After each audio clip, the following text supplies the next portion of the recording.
Hi. Yo! Welcome to the Oblivion Show. I'm What's Joe up? ET, and this is... Mr. Dolphin! Hey! What's happening? I'm good. We made it. We made it into a new year. Indeed. I made it into a new big year, into my 50th year. Oh my God. I can't believe you made it this long. You're not the only one, brother. Wow, that happened. Yeah. It's been a minute, right, since we did the last show. We had a break.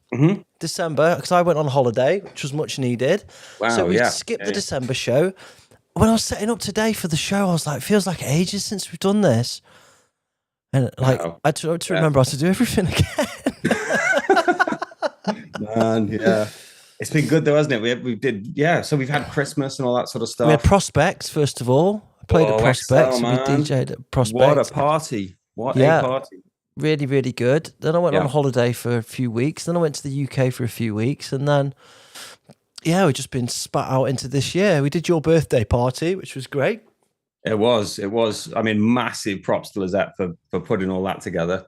Yeah. Like, walked into that room and I thought we were going out for dinner, and like I thought she was setting something up where we'd go out for dinner. I thought we were going to this like little pizza place that I've been wanting to go to for a while. Yeah. And I thought I walk in there and I bet Joe's going to be there and Gareth, and I thought like she's set something up here. But she took us into the the back of the Prospect office, and I opened the door and there was like all my family was there, like Mike and Ashe, or everyone from the UK. Like, just so many people, so many people that I kind of really love. All my friends and family and stuff like that. And it was just wonderful, amazing. Then we just had a right piss up. Everyone's played some tunes. You played a banger as well. And thanks. How much fun was that? Yeah, amazing. Really good fun. Yeah, and if anyone wants to listen to that set, it's on SoundCloud right now. Shameless self-promotion. Anyway, it's not all about us today. What? Seems to me, mate. We've got a guest with us today, all the way from Brooklyn, New York. It's the Beastie Boys. Ashe Kilbourne, what's good? How you doing, mate? How are you doing? Great. I'm good. Real good, yeah. Thanks for coming on to the show. Mm-hmm.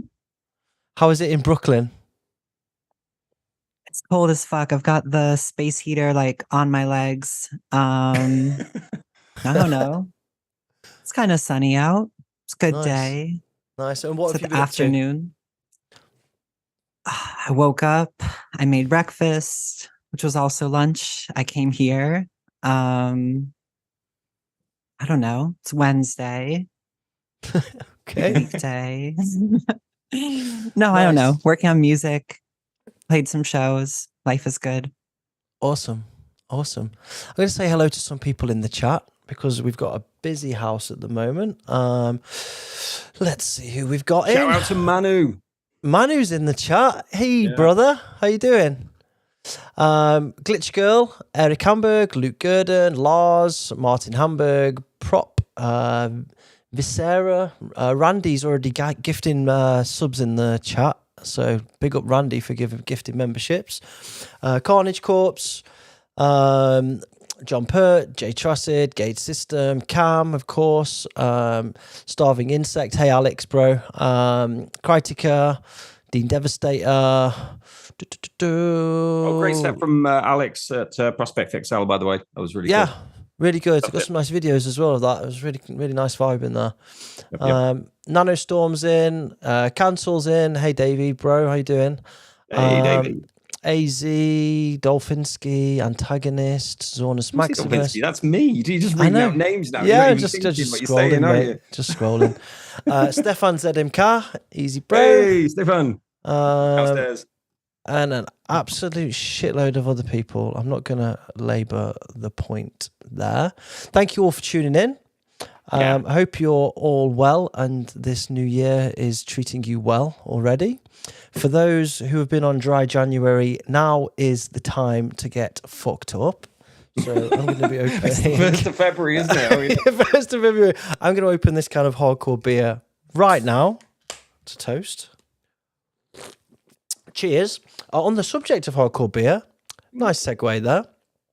The Oblivion Show is sponsored by Hardcore Beer. If you head over to hardcorebeer.nl and use the code Oblivion Show, you get yourself a discount at checkout. Boom. Propaganda. Boom. Yeah. All right. I guess we should get started with the show because we've got loads of people here and they probably want some music in that. So, first of all on the show, as ever, we're going to go through your submissions in New Blood. New Blood. First up today in New Blood, we have got a submission from Gathering Storm, Methanol Contamination. Let's go.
All right, that was nice, man. I enjoyed that a lot. Lekker.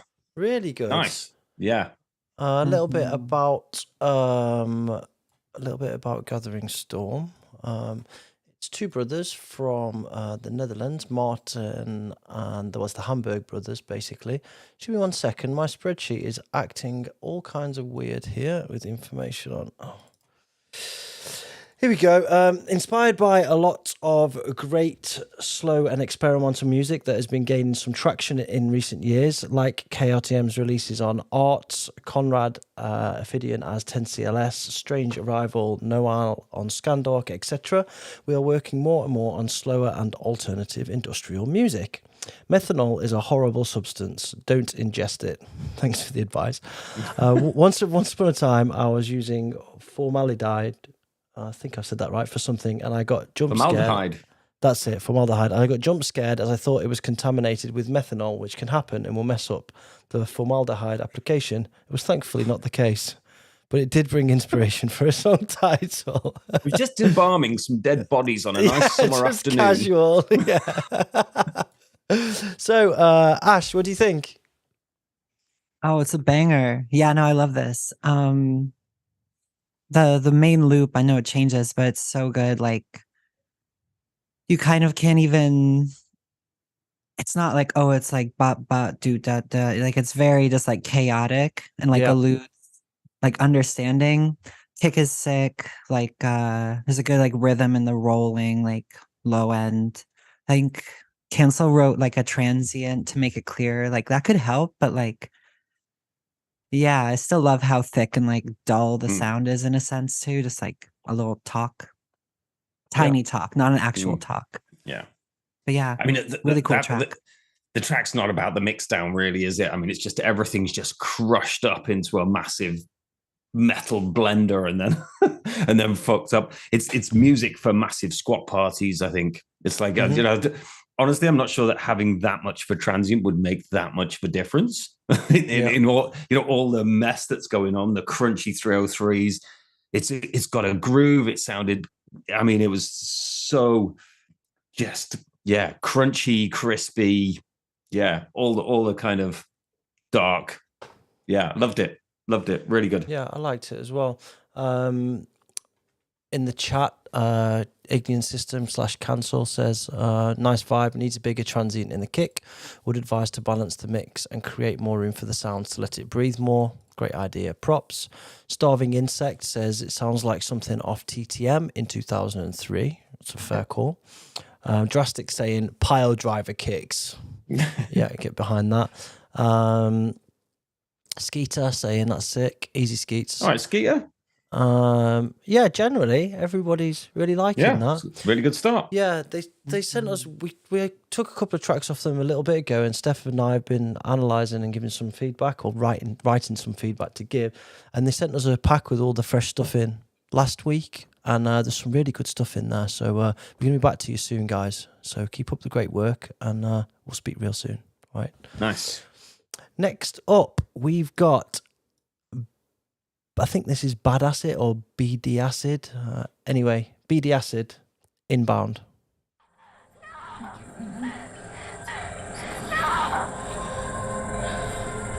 You're so hot. Here, let me take this off.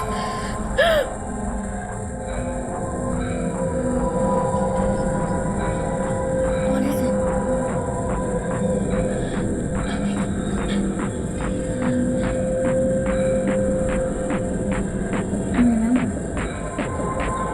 What do you remember?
All right. First thing to say jumped out to me, and a lot of people have mentioned in the chat, is there's some real problems with the bottom end on that. In that it's lacking quite a considerable amount. But then weirdly, about halfway through, some sub appears from somewhere. And it really needs some work. It's very monotone, metallic sounding, and I'm guessing they've got a bad monitoring setup there. Whatever's going on, if they think that they've got all that bass in their track, and either they've got some weird resonance going on in their room, and it's like they get this kind of artificial bass noise. But yeah, they need to fix their monitoring and stuff. I think some interesting stuff in there though, like nice kind of atmospheric intro, kind of scary, put you in the place. And then when the kicks came in, I thought that was going to be one of those kind of like fake drop kicks where you were going to get that kick for like 8 bars and then it would switch into like a nice big bassy thing. And it was like, surprise, but it didn't come. And then everybody started kind of, I think in the chat, and I was like thinking, maybe they've just got no bass. And then some weird bassy thing happened where a bit of like bottom end started rumbling in and then it disappeared. And then another kick came in that had a load of bass in it that was nice. Yeah. So yeah, interesting tune, had some promise, but it needs a lot of work, and I think they need to sort out their monitoring system. So what do you think, Ashe? Yeah, what do you think? Ashe, you're on mute. I knew that. No, I really liked it. Cool kick drum. I think the same thing. I mean, I feel like a lot of the time I'm working like first couple times on a track and I'm like, this kick is crazy, like so impactful, so much bass. And then I listen back a day later. It just needs like a kick with body and low ends, like a 909, cleanish 909 overdriven on top of that to give movement and impact in the low end. And I think it works really well. I really like the track. Mm-hmm. It's nasty. It's like doomy, gross. Yeah. It's cool. Cancel in the chat says Subtail is there, needs some more bottom and more punch to my taste. Very hypnotic, keep it up. John Pert says the idea is great and atmosphere is bang on, but it feels like something is missing. Yep. Jake in the chat says need a better mix down, but it reminds me of old Molecule stuff. I like it. Yeah, I hear that a little bit. It's a little bit Molecules / Coney kind of sound to it, I guess. Cool vibe, but a little bit. Is Coney still making tunes? Whatever happened to Mr. or Mrs. Coney, whatever they went to? I'm sure I saw something recently. I used to love their tracks. Yeah. Like back in the day. When Frenchcore was still Frenchcore. A little bit about this guy. BDAcid is a doomcore industrial producer and DJ with a residency show on Toxic Sickness Radio, as well as running Demonic Waves or Demonic Waves. Demonic Waves is a doomcore label that has the pleasure of hosting artists like Fifth Era, Doom HK, and Dep Effect. Really something to name a few. Apart from that, Doom, I'm a massive lover of industrial techno, and the track I've sent is my interpretation of the raw power of industrial techno. Okay, awesome. Somebody's just done a super chat. Let me just bring that up. Wide45's just done a little super chat there. Thanks very much, bro, for that. What's a super chat? Well, on the chat now, you can, if you want to like send some money to us for whatever reason, or you want to have your comment highlighted in the chat, you can just donate there and put what you want and do some DJ Wide45. Is that the man? Yeah, exactly. There's a bunch of different options that you can do in there, as well as if you're a member of the channel, you can do the special emojis as well, like these ones. I think we've got quite a few members in the chat. Yeah, there's loads of stuff in there. It's pretty cool, but I'll talk about the memberships after. Overall, Mr. BDAcid, keep going. Maybe listen to a bit of that feedback. And somebody in the chat also said about using SonarWorks room correction software. If you've got a limited space, then you might want to consider that. Yeah. And the other thing as well is, if you just haven't got good monitors, or you haven't got a good room and there's not a lot you can do, or you're strapped for money, just get a decent analyzer. Get Box and Go Span or something like that, which is free, and then at least you can get an idea. Compare your tracks to kind of commercial tracks that you like, that, released mastered tracks, and get an idea of where the bass is sitting, the kind of like areas that you want to be peaking. And even if you aren't able to really hear all the bottom end really well, at least you can visually get an idea that you're in the right ballpark, which is, that will help. Agreed. Okay. I think. No, go ahead. Go on. Oh no! I just remember, Greg, you told me to get adapter, the metric AB. Yeah, that really helps. It does, especially when you isolate like a frequency. Just go like low end or like under 200 for a track you trust in yours. Yeah, totally. Yeah, referencing is so important, because you tend to kind of go, if you have if you go have a session for hours without referencing, you just start going, yeah, this is the best thing in the world, and and then you listen to it again the next morning, you're just like, what was what was going on there? Too much coffee. Like you become drunk on the music, on your own music, don't you? And intoxicated. All right, next up we have got. Oh, by the way, hey Jacob in the chat, easy bro, how you doing, man? Yeah. Rupture, Vinny, how it's done. Let's go. Oh, nice. That's the way I like it done.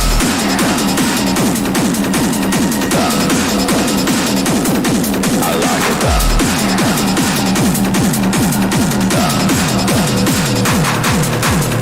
I like it. I like it. I like it. I like it done. I like it. I like it. I like it. I like it done. You like it too. You wanna come, but that's the way. That's the way. That's the way. I like it done.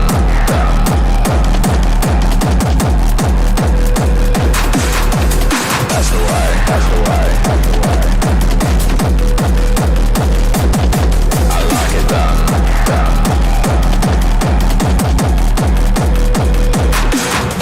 But that's the way. That's the way. That's the way. I like it done.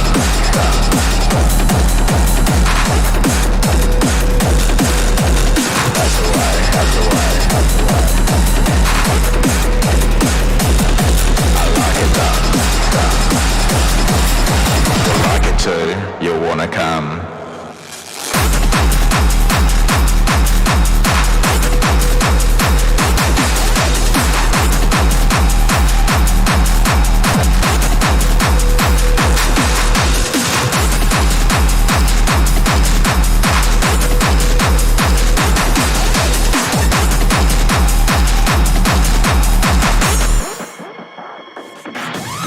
That's the way. I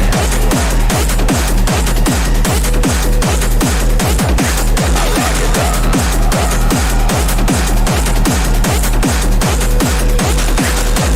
That's the way. That's the way. That's the way. I like it done.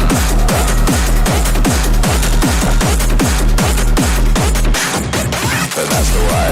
I like it done. You like it too, you wanna come.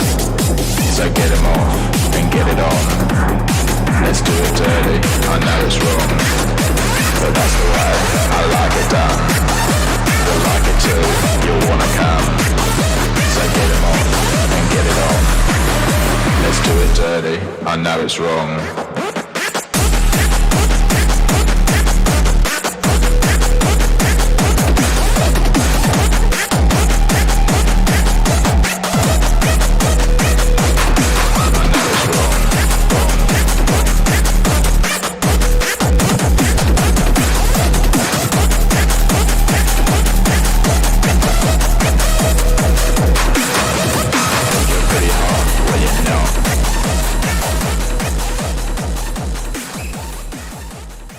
Right.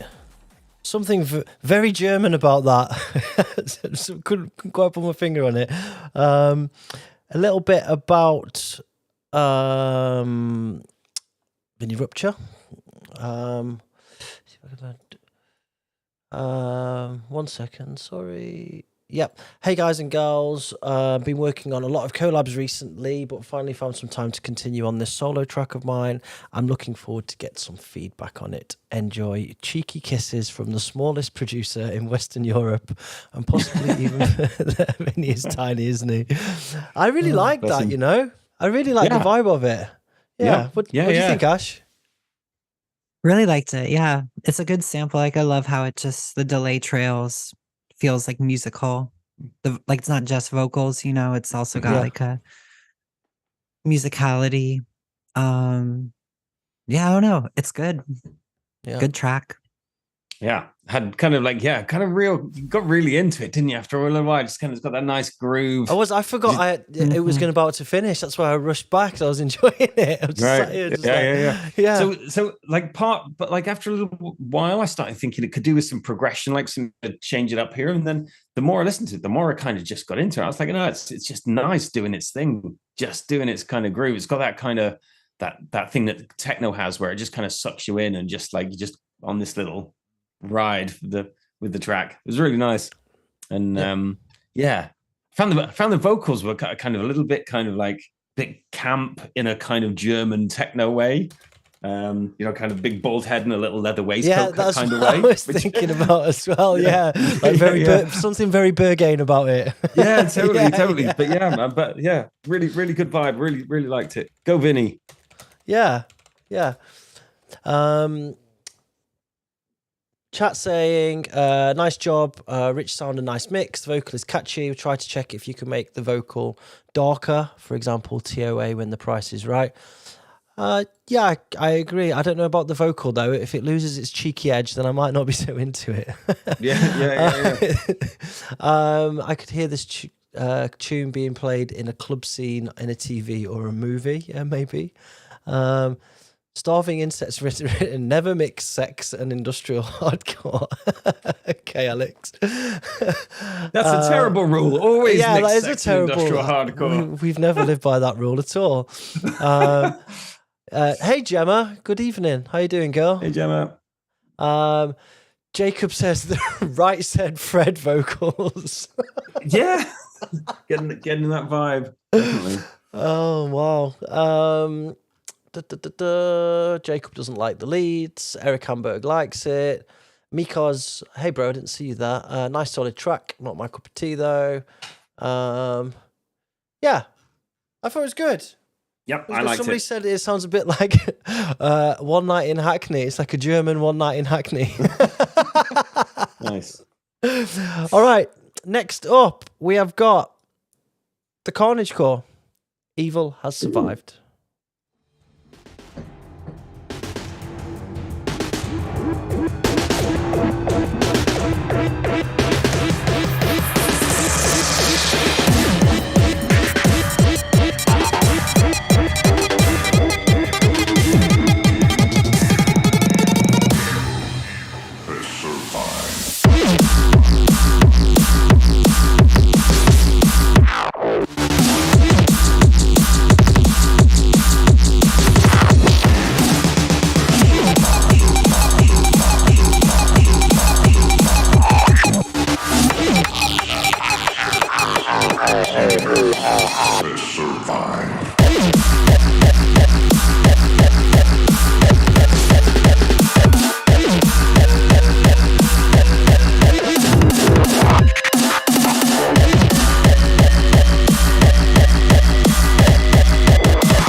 I'm muted. I'll start again.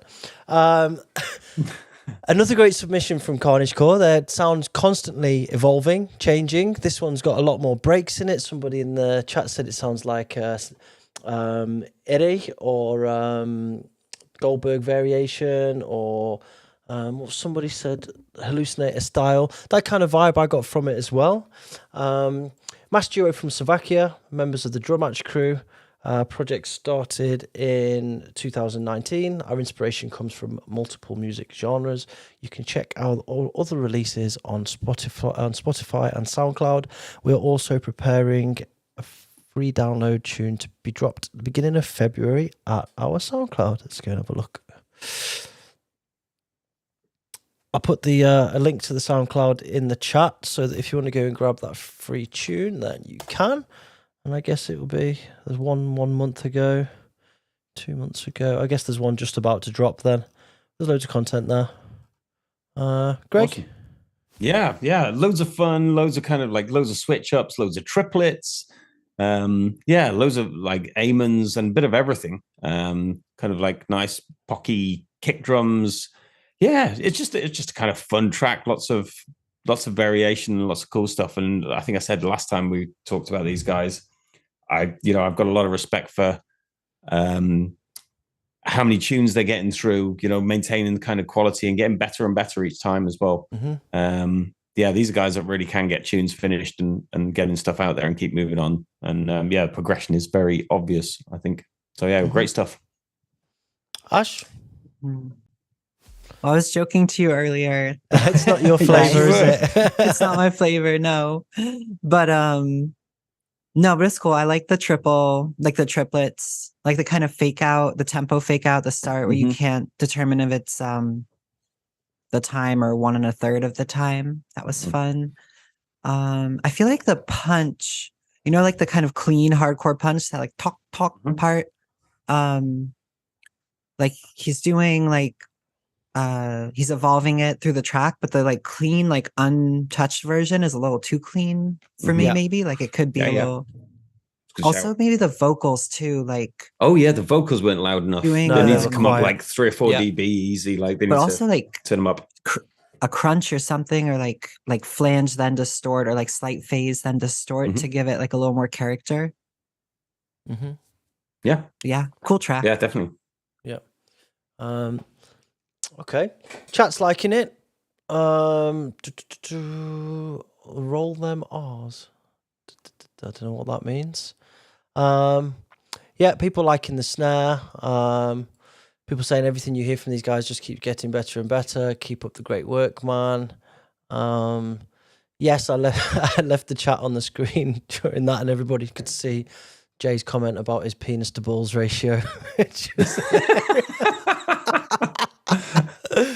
Whoopsie. Jay says not his particular style either, but you can hear the quality in the production. It's just a good tune. Yeah, I agree. Some minor tweaks, but just keep going. And don't worry, we haven't forgotten about you. Greg is going to be in touch soon, aren't you, Gregory? Sorry. Yes. Gregory. Yes. I will. I'll reach out. That time where I call you out about this on air. Cheers, bro. Okay. Next up, it's Tones. He's back. Ooh. Keeps on reworking, revising, reinventing this track, and he's got a new version for us with a new name. Here we go. Cool.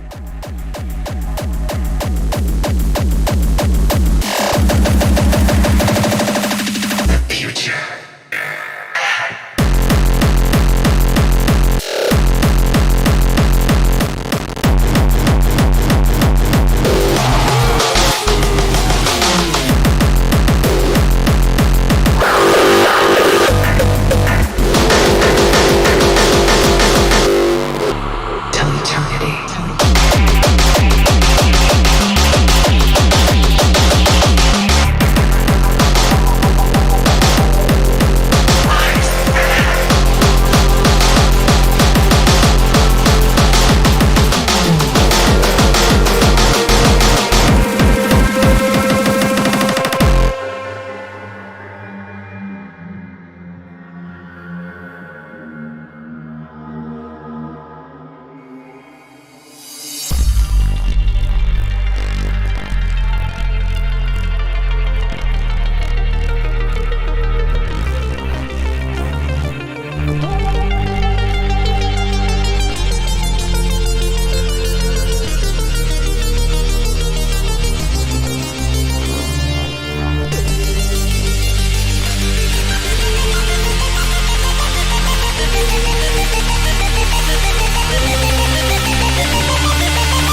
I absolutely love it. I think Great it's stuff. Really, really good. Really good. Like I made a mistake before. I said that it was a track that he'd sent before that he worked on. This is actually a new track. He corrected me in the chat. I think it feels like he's found his sound for me. He's been struggling with getting the balance between the harmonic elements and the kick being heavy enough, and also being set in his ways that he doesn't want to be doing what all hardcore producers and just ramming everything super, super loud and losing the dynamics of everything, and not doing a million different kick switches and changing every 4 beats and all that kind of stuff. I think he's really managed to find the balance between a consistent kick all the way through, but with a variation in the tail that keeps the balance and the structure and the dynamics of the tune. I'm really impressed. I really, really like that. What do you think, Ashe? I really like it. Yeah, like I like melody and hardcore. It's good energy, good just literally tune. It's catchy. I wonder, I listened to it earlier on speakers. I'm just doing it with earphones right now, and it seems like one of the first kick has like really intense phasing, like different sounds. I don't know. I can't tell if that's if it's a phasing issue or not. Didn't have a mono switch, but might be worth looking at. Yeah. And yeah, from like a mixing standpoint, maybe the lead is getting a little overpowering by the end. Like it could be side changers dropped a couple dB.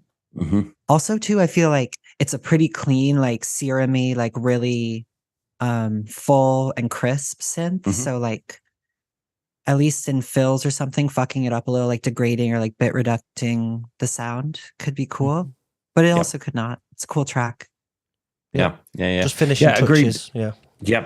Agreed. I mean, this is kind of icing on the cake sort of stuff, really, is kind of having those switch ups and like you say, Ashe, when you've got a kind of a synth that's very full on, very present, cuts right through the mix, and sometimes you need to pull it back a little bit to give it room to breathe. So when it comes back in, it's like you keep that effect.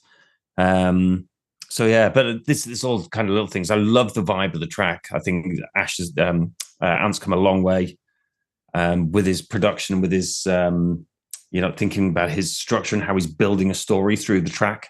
And I think that's where he's always wanted to get to. I think is having this kind of vibe that he's getting to now. So yeah, really, really, really proud of him. Really, really cool stuff. It's a journey, isn't it? It's like, wabi sabi, right? Nothing's ever perfect, and we keep going and going and learning and stuff. But yeah, I think Ant is really starting to find his place now. Yeah, really, really good stuff. In his notes, he didn't really say much. He just said, I made a new tune. Is it better than the last one? I feel like I'm slowly getting there and finding my groove.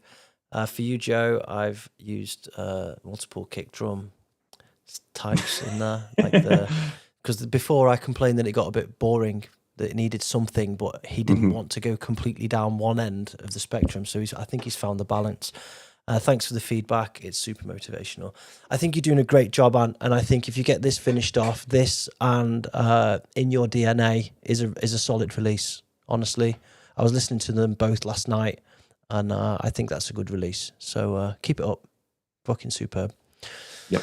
Next up, we have got Dwayne Davis, Daedra, with Say It Loud. Right, Dwayne's dreadful 2K23 Punishment remix. Let's go.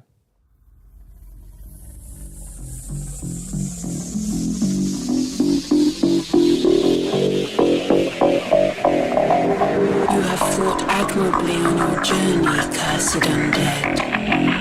Your arrival here foreshadows your fate.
Right. Dwayne, not a stranger to the show at all. In fact, he's been sending things in a little while now. In fact, he sent this tune in before. I think this is the first track he sent in, and he got pulled up on his kicks because they weren't very good, and he's been away and worked on them. I'll read his bio. So most people on the Oblivion show will probably know who I am, but for those who don't, here's a little introduction. Dwayne Davis, aka Daedra, here to provide you with some dose of underground hardcore to get your blood pumping, whether it's live or not. I'm also a media music student at the Art Easy University of Arts. This track that I send has been laying in the cooler for 3 years and has already been on the Oblivion show. At that point, I got critical feedback that the track, especially the kick drum, sounded empty, mainly because of the transient of the kick drum. So a few weeks back, I decided to refix the track and implement the given feedback, since I find it a waste that the track itself has been lying around for some time, like some dump. So here we are. Enjoy. What do you think, Greg? I really liked it. There was loads of really interesting stuff going on in there. The intro was really nice. Some nice kind of unusual sounds and stuff. And it sounded like there was some kind of more live instruments, like guitars or something going on in the intro as well. I think the first drop could have been a bit more, had a bit more energy. I think it was kind of like you didn't know whether it was stopping or starting. It did that kind of like couple of kicks and then a bit of space and another kick, and you didn't know whether it was a drop or a fake drop. Or so I think the first drop needed a bit more energy, in my opinion. But then as it kind of grew and morphed, and like all these kind of strings started coming back in, different layers and stuff like that, I really, really enjoyed it. There was a lot of really interesting stuff to listen to. Like I think the kicks still need work. They're still feels like there's still a bit of a work in progress to where they need to be. But it's really, really interesting stuff. I really liked it. Ashe? Mm-hmm. Yeah, I like the track. A lot of like interesting elements, and still like you can ID all of them at any given moment. It's not muddy. Yeah, cool kick drum. Yeah, pretty much. I think, cool. The kick just needed a little bit of more weight on it, a bit more sub element on it. That's what Butterfist has said in the track there as well. Yeah, there's a few different kicks going on in there, and some of them are were a bit more on point than others.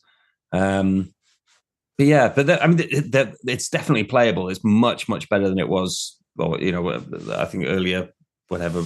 So it's progressing really nicely. I enjoyed it, definitely. Yeah. If you want to listen back to that, guys, you can go over to his Facebook page or his SoundCloud, and that's on Spotify to go and stream right now if you want to. Awesome. Next up, we have got GlitchGirl versus GiGi, Madman, Killah. Let's go.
All right.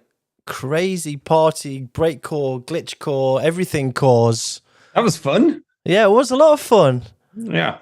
The chat enjoyed it as well. I'm going to attempt to read this bio that's been sent because it's a bit of a monster, but I think Can it's you, going to can be you summarize? worth it. Can you get ChatGPT to do a summary for you? I don't know, but first of all, this is GlitchGirl, Spanish music producer, jungle, breakcore, noise, glitch, vaporwave, hardstyle, bacalao. Okay, I don't know that. Okay, so are you ready? Because this is quite something. I've been drum and bass producer and hardstyle and breakcore in my beginnings and DJ, and I've been making waves since like 5 or 6 years ago. Producing since I was 15 years old. I started with Magic's Music Maker, LeMayo, and DJing since last year, playing mad silly DJ sets in which I mix classics like Scouse House with heavy drum and bass and foghorns with foghorns. I'll just put that in there with Free From Desire or the hardest terror track you've ever heard, for example. The Binley Mega Chippy song with a bit of jump up, or playing producer sets of my own music. I'm Spanish and went viral there in 2019 when I appeared in the New Year's Eve special of First Dates Artist Edition, being weird as fuck and playing one of my songs that the lyrics are "Give me €10," but then Corona automatically came and I got stranded in the middle of a mini tour in Liverpool, and now I live here. What the fuck? I can send a mini documentary that the Spanish equivalent to Vice Playground did about me, but I think it's only in Spanish. But yeah, basically, I started with Magic's Music Maker when I was 15, and now I'm able to release albums with different labels like Clandestine Records from Glasgow, Often Pumpin' from Bristol, Suck Puck from Odyssea, Sound and Soul from Hamburg. I made a beat for the Spanish artist Lunikai and a song with 6th in Apple Music chart in Spain, but I keep living underground style and I am homeless. There's quite a lot here, but there's I'll do the last bit. My favourite festivals and shows that I've played in the UK have been with Bristol Donk Collective in Bristol, Tube VR Show, Sheffield playing the Off Me Nut stage in Tramlines, Nightcore for Total Sluts and Bangface. In Spain, my favourite shows are when I played in the same festival that Carl Cox, and he played Dog Barks in his techno set, and the one that they let me play in Armenia, the government in the gardens, and I once snorted a line of coke with the local Spanish culture minister while looking at my set, and then they sent me a message at 5 a.m. saying my music was good. Anyway, that's a lot to digest. I feel like I need to redo my bio after listening to that. It's a lot. It reads like the music sounds, right? It's all a bit crazy. But yeah, wow. Dan Dormouse is in the chat. This bio is my favorite track. And I saw Francis in the chat before as well. Hey, bro, if you're still there. And Nagasaki joined as well. What's up, guys? Hey. Yep. Yeah, if you want the bio, Dan, you can sample it if you want, bro. Oh, she's in the chat. Hey, the track is also by GiGi Diagnostico. Ole. Okay. It was a lot of fun. It was a lot of fun. Any feedbacks, Gregory? Breakcore, throw your beer in the air. There was one little bit in the middle. I think then in some places a little bit more variation, which seems weird to say for a breakcore track, but there were some bits that were just kick 4/4 with a synth going over that would just needs a little bit more variation, with the beats and stuff like that.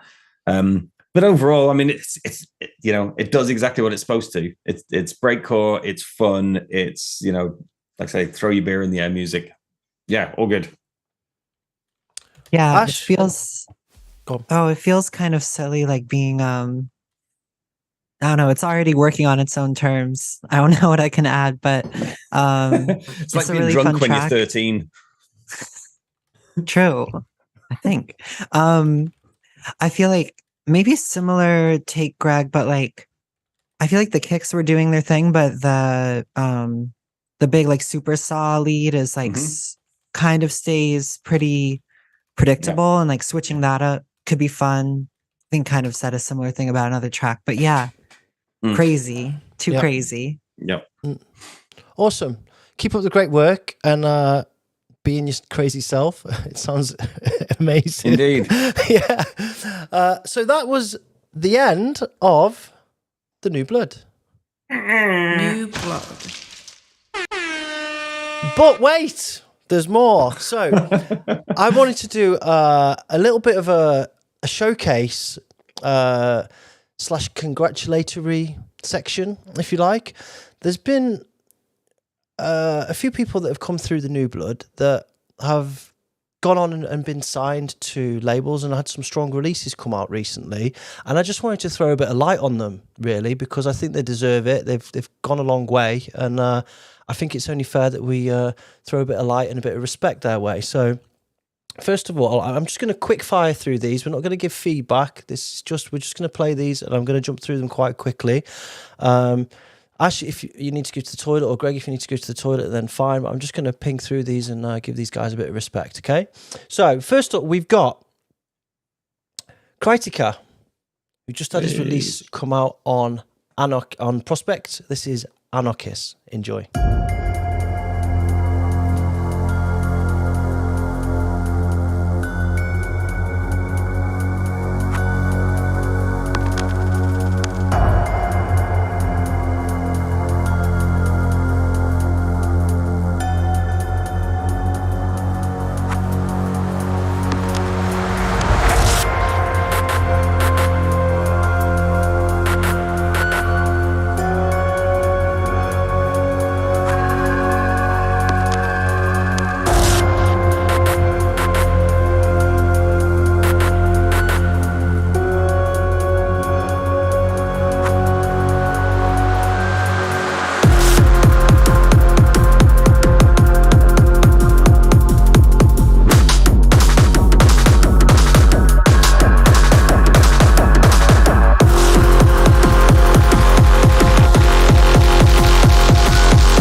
Fucking awesome. KRYTIKA, super proud of you, man. Release is now out on Prospect. If you want to get it, then head over to the Prospect page and grab it.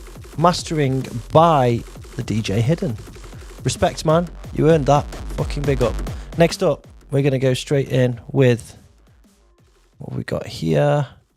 Another person who put a load of track through the New Blood and has recently been signed to Necrologic. Big shout to my man Mykoz. This is Blood Money from his recent album. Enjoy.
Yes.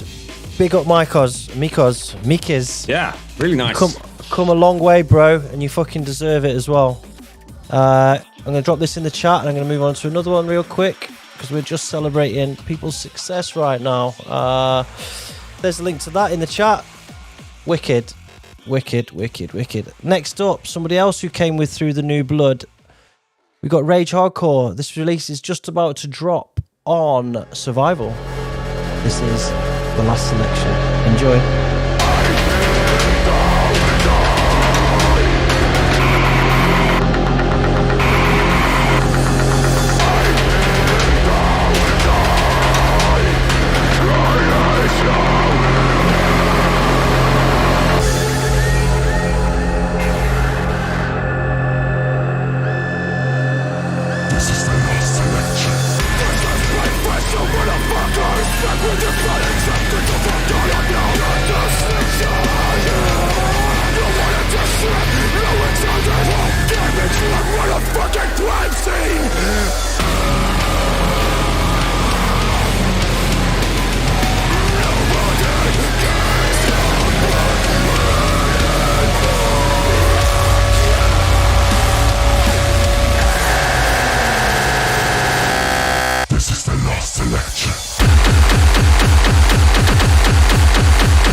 All right.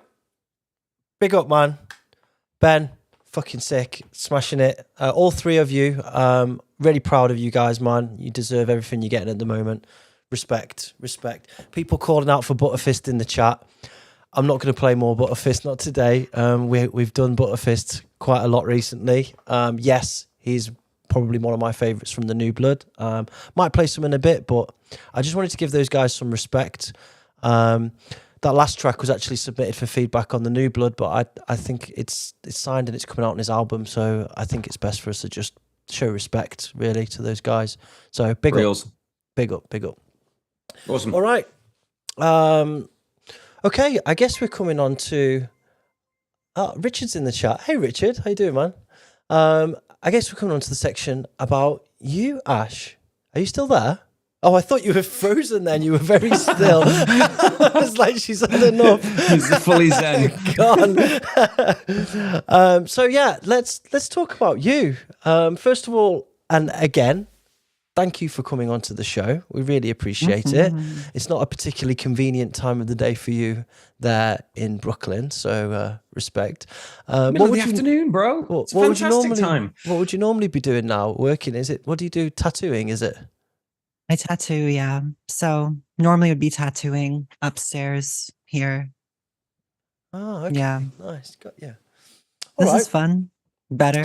Yeah, yeah. I bet. So yeah, I wanted to talk about you, and what we typically do is we do the very cliche, if you like, start at the beginning about you, because you've come quite a long way, and particularly in the last, well, since 2017, I think you've really gone upwards, I think. But I'm really interested in what happened before that, like your beginnings, you're going all the way back. So what first got you into music? What was your original and first first music you were listening to, and first interactions that you had? I liked definitely a lot of music. I mean, I think I remember in like 4th grade, I was a super fan of The Offspring.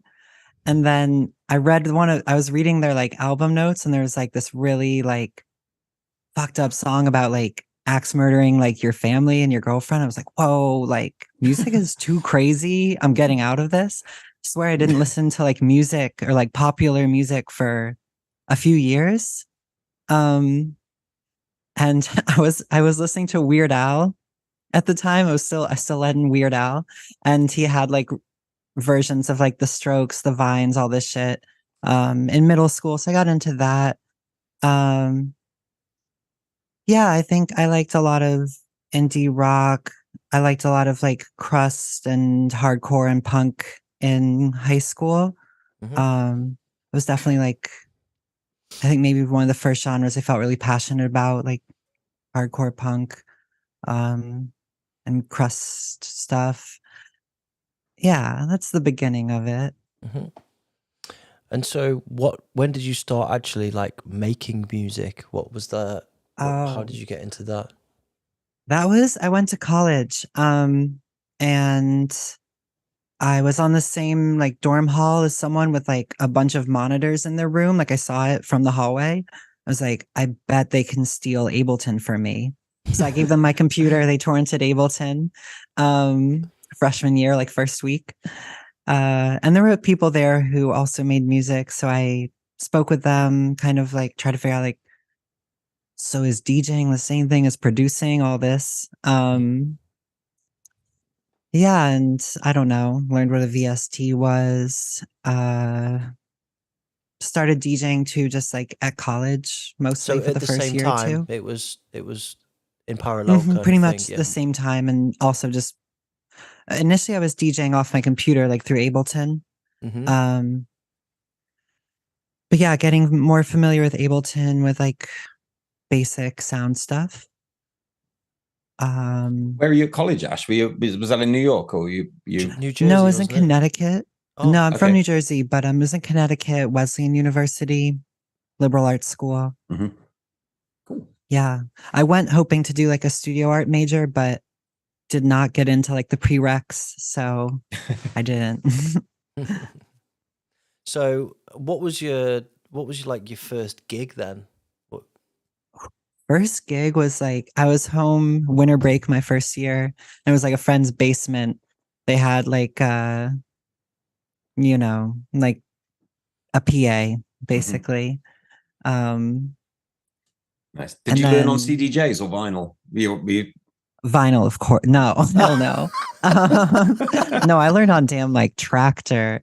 But no, I did. I remember we kind of created a club to get funding from the school to buy CDJs, and then pretty sure they just stayed in someone's room. But I did learn.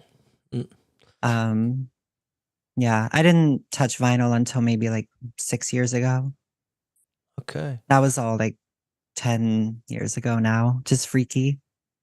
Yeah, I was stalking your Discogs earlier on, and I saw that in the excuse me, in the miscellaneous section there was a Bath Salts wedding DJ mix for Disc magazine. I didn't find it yet, but what kind of music were you doing then? It wasn't hardcore, right? Originally, it was a range. Like, yeah, I remember that mix. That was kind of the first time someone was like, do a mix. This guy Daniel, Physical Therapy, did the mix series. There's a lot of DJs that I liked.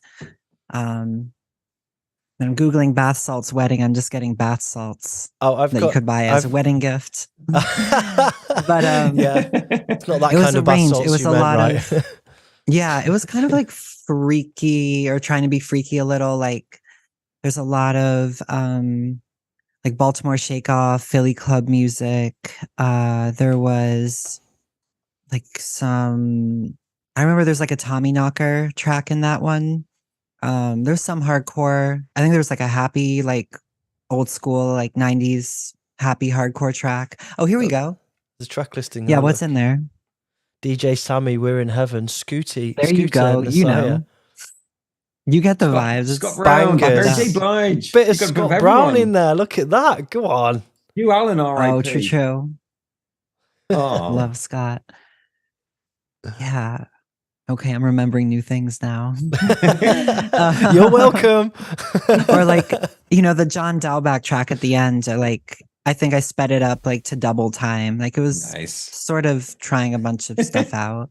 Yeah. Yeah. Oh yeah, Desurman. I'm not sure how you say his name, but the bubbling track, great track. Yeah. Still play it. So you've had your first release in 2013. Itzel, Xoco, and Kilbourne. Fuck you. Oh gosh. Oh god, should we play it or not? You know, I mean, I feel bad saying no. It's something else, but yeah, go for it. Go for it. Let's do it. Let's have a go at this.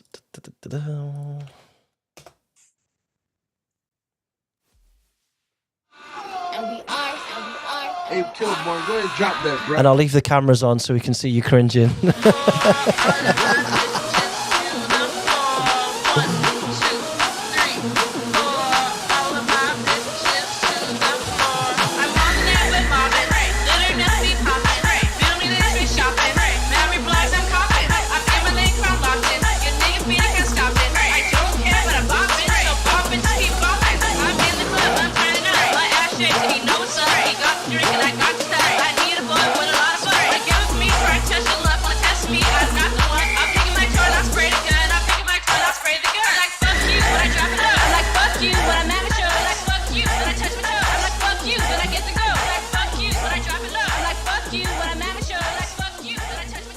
I won't drag it out.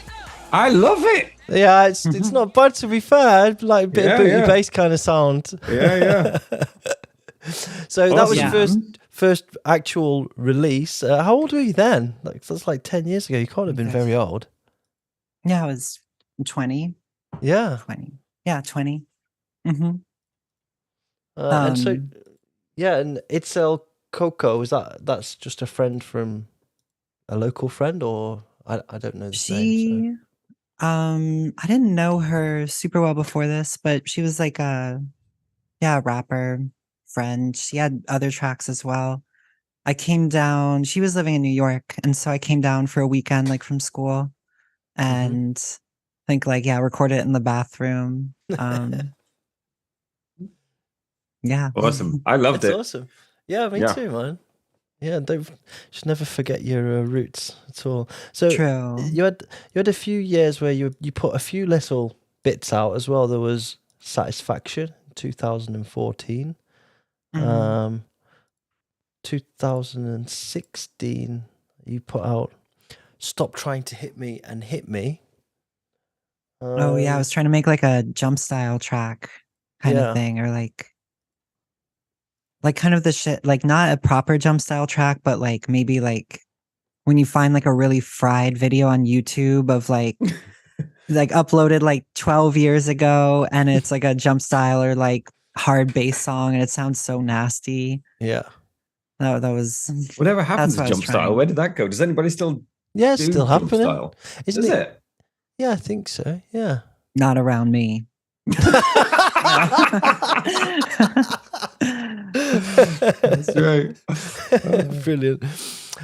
So yeah, I mean, what changed? You put all of these tracks out that are not really like hardcore in any way, shall we say? And then there was a big change I guess, and you went in a certain direction, or you found your feet. What's the story, the journey?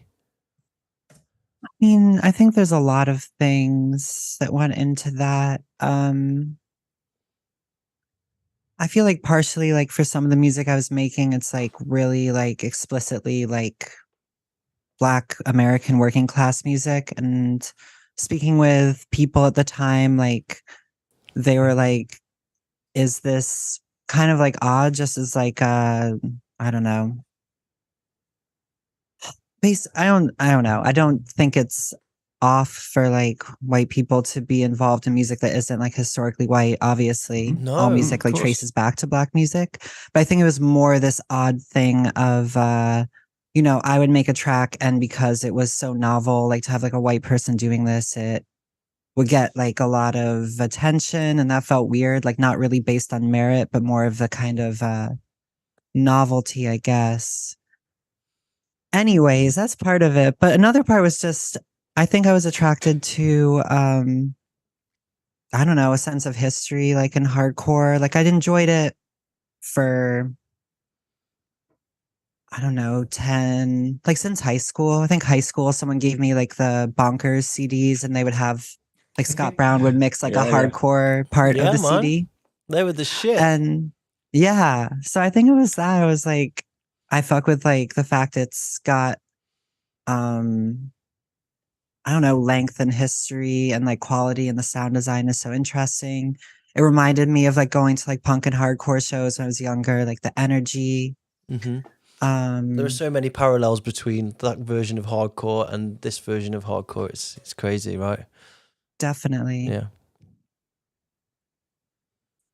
So I think there was, I was reading quite a few things, and it was something that you sent me, a press release that was done about you, and that was said that there was a pivotal point was when you relocated to Brooklyn in 2017. A lot of things kind of changed then. What was the decision behind that? What was the reason for that, and what happened? It was a lot of things. I think partly I wanted to be near my family. I was living in Louisiana and New Orleans. It was very far. And my family's in New Jersey, not so far from here. It was also like no one wanted to hear me play in New Orleans. Right. I remember like a friend was like explaining something to me, and they were like, "Oh, cause you know, no one wants you to play this, right? Like they're not into it." I was like, "Oh my God, like damn." Wow. But I was still at that time, I was still coming up to New York now and then to play shows, and so you were already doing quite a lot of gigs at that time. Then it was already you were getting maybe not a lot, but a couple. Yeah. Here and there. Yeah. Yeah, it was good. I don't know. The scene here is more built out than most of the US in my experience. Like there's dedicated clubs for techno, for electronic music. There's good sound. You can stay out, you know, places usually close around 4 with exceptions here because you can't sell alcohol past that point. But in other cities, it's like 1. So, wow. You know, count your blessings. Yeah. Yeah. I don't know. I love living here and being a part of this scene. Yeah. Something really special about been living in the city, isn't it? And I spent years bouncing from city to city, and you know, there is something really special about being in the heart of it. You know, being in the middle of everything. And having that kind of connectivity with so many people as well that are in your you know, sphere, or in your kind of like the kind of music, and the, you know, having access to those kind of people to motivate and inspire you. And you know, I think that makes a really, really big difference, doesn't it? Kind of feeling like you're more in the middle of it all rather than on the outside of it looking in, you know. Certainly Definitely. from a creative aspect, I think, as well. Yeah. So did you automatically gravitate to people like Lenny, etc. when you moved to Brooklyn? Were you already connected in any way, or how did? I think I met Lenny. I feel like I met Lenny at a party. Like he was playing like one of the Industrial Strength anniversary parties. Yeah. And I was just like sweaty and like, what's up? you know, like, yeah, no, it was, but then we, you know, hung out more outside of me just accosting him at a party. Yeah, I met Lenny was probably one of the first like hardcore people I met here. Yeah, I've been aware of his music, but actually speaking to, yeah, I don't know who else. There's a lot of, I mean, there's a lot of legends here, obviously, or at least a few. But there's also like a lot of people my age or even younger who are into hardcore as well. So that's exciting too, like meeting people. There's like a kind of a new wave, like a new school wave of hardcore over there, right? It's a slightly different scene to what we're in here. It's quite a contrast. Yeah, it's really interesting. I saw in 2017 as well. You were involved in a rescore for the Blade movie. Oh yeah. It's really cool. Yeah, it was fun. It was a series that they were doing like a couple blocks away, I believe. But it was like people rescoring movies, whatever that means. Like some people they were playing guitar over it, or they were playing a live DJ set over it. Yeah. There were like bands. For me, what I did was I took out all of the non-diegetic sound, like the strings, the actual music, etc. Dragged it all into Ableton and redid all the music. Some of it with music I'd already was like in the process of writing, like the Evnika EP shows up in it. But yeah, I did it like the whole 2 hours with no, you did the whole film. I didn't know you did the whole rescore. I thought it was just a section. Oh no, I sent you, I think, like a trailer of it. But yeah, I've got the trailer. I'll play it. But I didn't know you did the whole film. That's really impressive. Fair enough. Oh wow, let's play this anyway, and we'll talk a little bit more about it. I've got it here. Where is it? Here we go.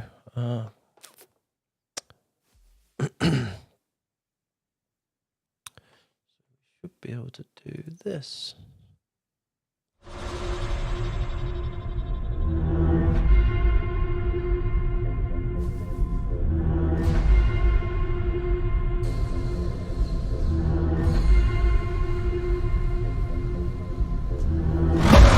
War going on out there. Blade, myself, a few others. We tried to keep it from spilling over onto the streets. Sometimes people like yourself get caught in the crossfire. We're the top of the fucking food chain. The blood god's coming, and after tonight, you people are fucking history. We're gonna be gods. There are worse things out tonight than vampires. Like what? Like me.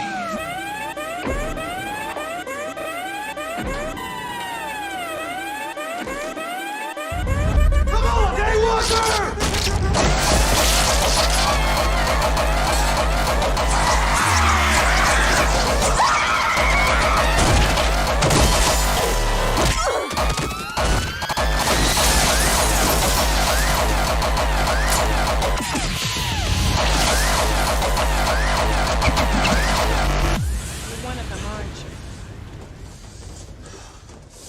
No.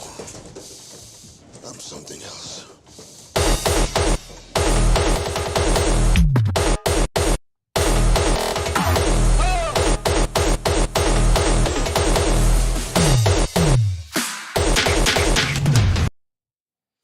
Awesome. I need to see the full rescore of that. Wow. Awesome. Really cool. Gemma wrote, I love a good Scottish rave. That wasn't a Scottish rave. That was the start of Blade. It does look like a Scottish rave, though. Yeah, at the end. Yeah, sometimes. So at the end. So you worked with. I've written this down and I've forgotten it. 1 second. You've worked alongside Eric Shade Balderos of the Grammy-nominated metal outfit Code Orange, and you made a limited cassette and it sold out in 3 minutes. Wow. Yeah, I mean, cool. that's not on my end. I think they have a really intense, strong following. I also like them. Like, I fuck with Code Orange. But yeah, it was during pandemic, like start of. It's like a half hour of kind of like hardcore EBM, like sound, like rhythmic noise. It was fun. Nice. Yeah. Awesome. I'm interested to see that the rescore. Is that available online somewhere, the full version?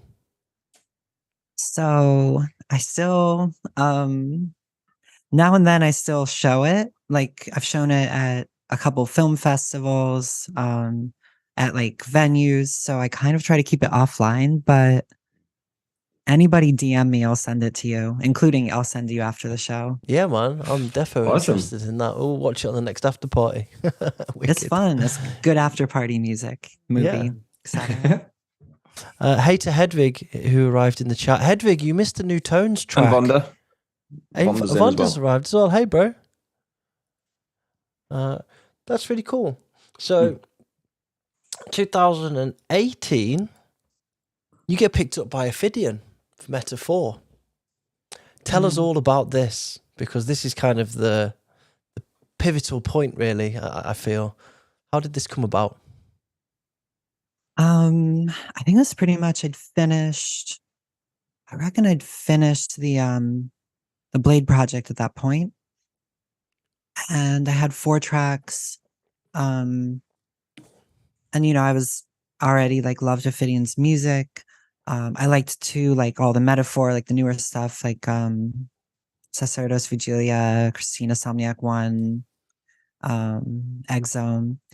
But and also like the old metaphor, like the 2000 stuff. I was really into it.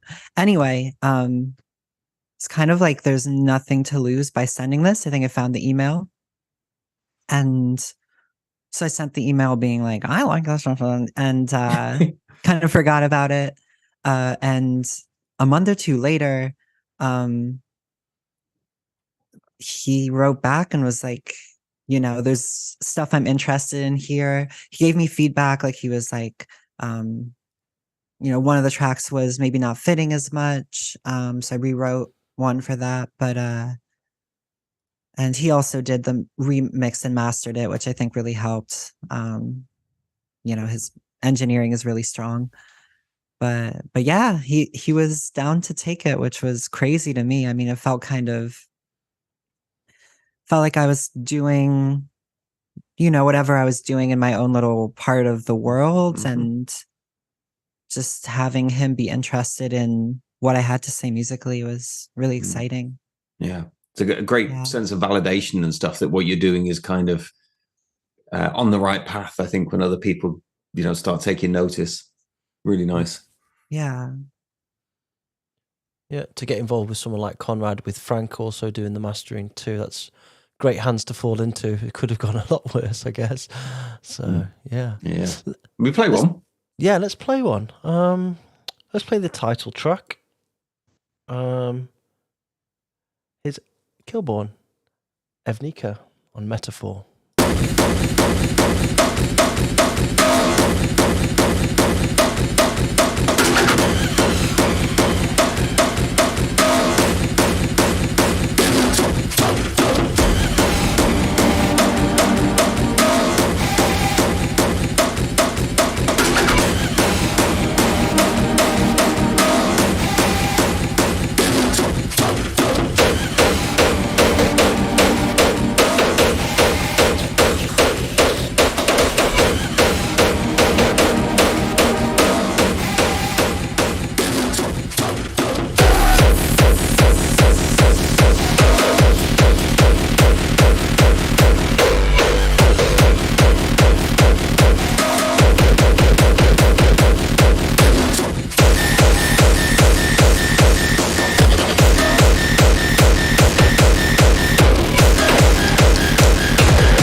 Great track.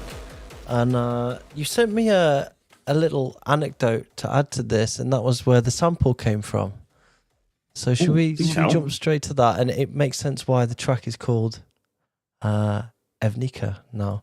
So the sample is from this. Boom.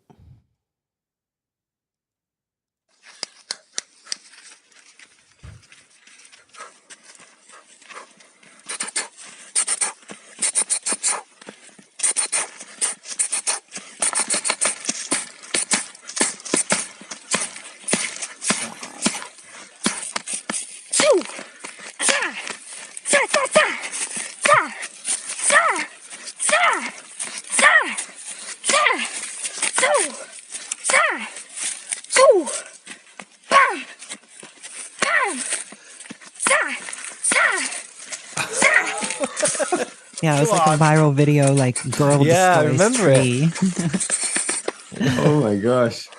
Wow. I was watching. You sent me down a rabbit hole today. That I went onto their channel and started watching all the latest videos. Yeah, it's dark. It's like some 13-year-old girl whose parents are like, we're cashing out on her. Like she's our boxer, like tree destroyer kid. Wow. Yeah. But amazing. Good track, good sample, good name, and you got your it does match indeed. So you got onto Metaphor, and so you were getting, I guess your world started to change a bit now. You started to get more exposure in Europe, etc. How did that change your life? Did it make a big impact? How did things evolve for you? It must be surreal being so far away. Yeah. I think it's probably like about that time I played like my first show in Europe. Was in Berlin for Boohoo Berlin. It's like a big, diverse like club music night. Run by friends. So I was like, I was just planning to go over for a month to like backpack and visit. My aunt lives out there. And I was able to get a show. So I was like, sick, I'm coming. I don't know. I remember that was the first time I went to like some of the festivals, like Dominator and DEF CON. And as corny as it sounds, like that shit was like so Coco to me. It's a different scale, isn't it? When you see that shit and you're just like, it's what? psycho. Like to me, like all this music was like your like weird friend with a car is playing this when you get in, like in high school, and then just seeing all this shit, like seeing too now I have a more or less rosy view of it, but like seeing like an industrial hardcore stage or a terror stage was really exciting because I was like, whoa, there's like such a depth to all this. I don't know. Now, I'm playing more often. I think it affects me in the sense that I feel a little sad being over here. Like I'm very much involved in the scene here and play and go out and enjoy and dance, but it's not necessarily I don't know. It's a lot of like capital T techno. And so I'm always excited to be in Europe because often I get to see music I don't hear played out live as much. It's a little destabilizing, like traveling. Like I'm jealous of being able to like dart out for like a weekend and then come back home. Like usually it's a more drawn out process of a few weeks of traveling, but still love it. Still really blessed to be able to do it.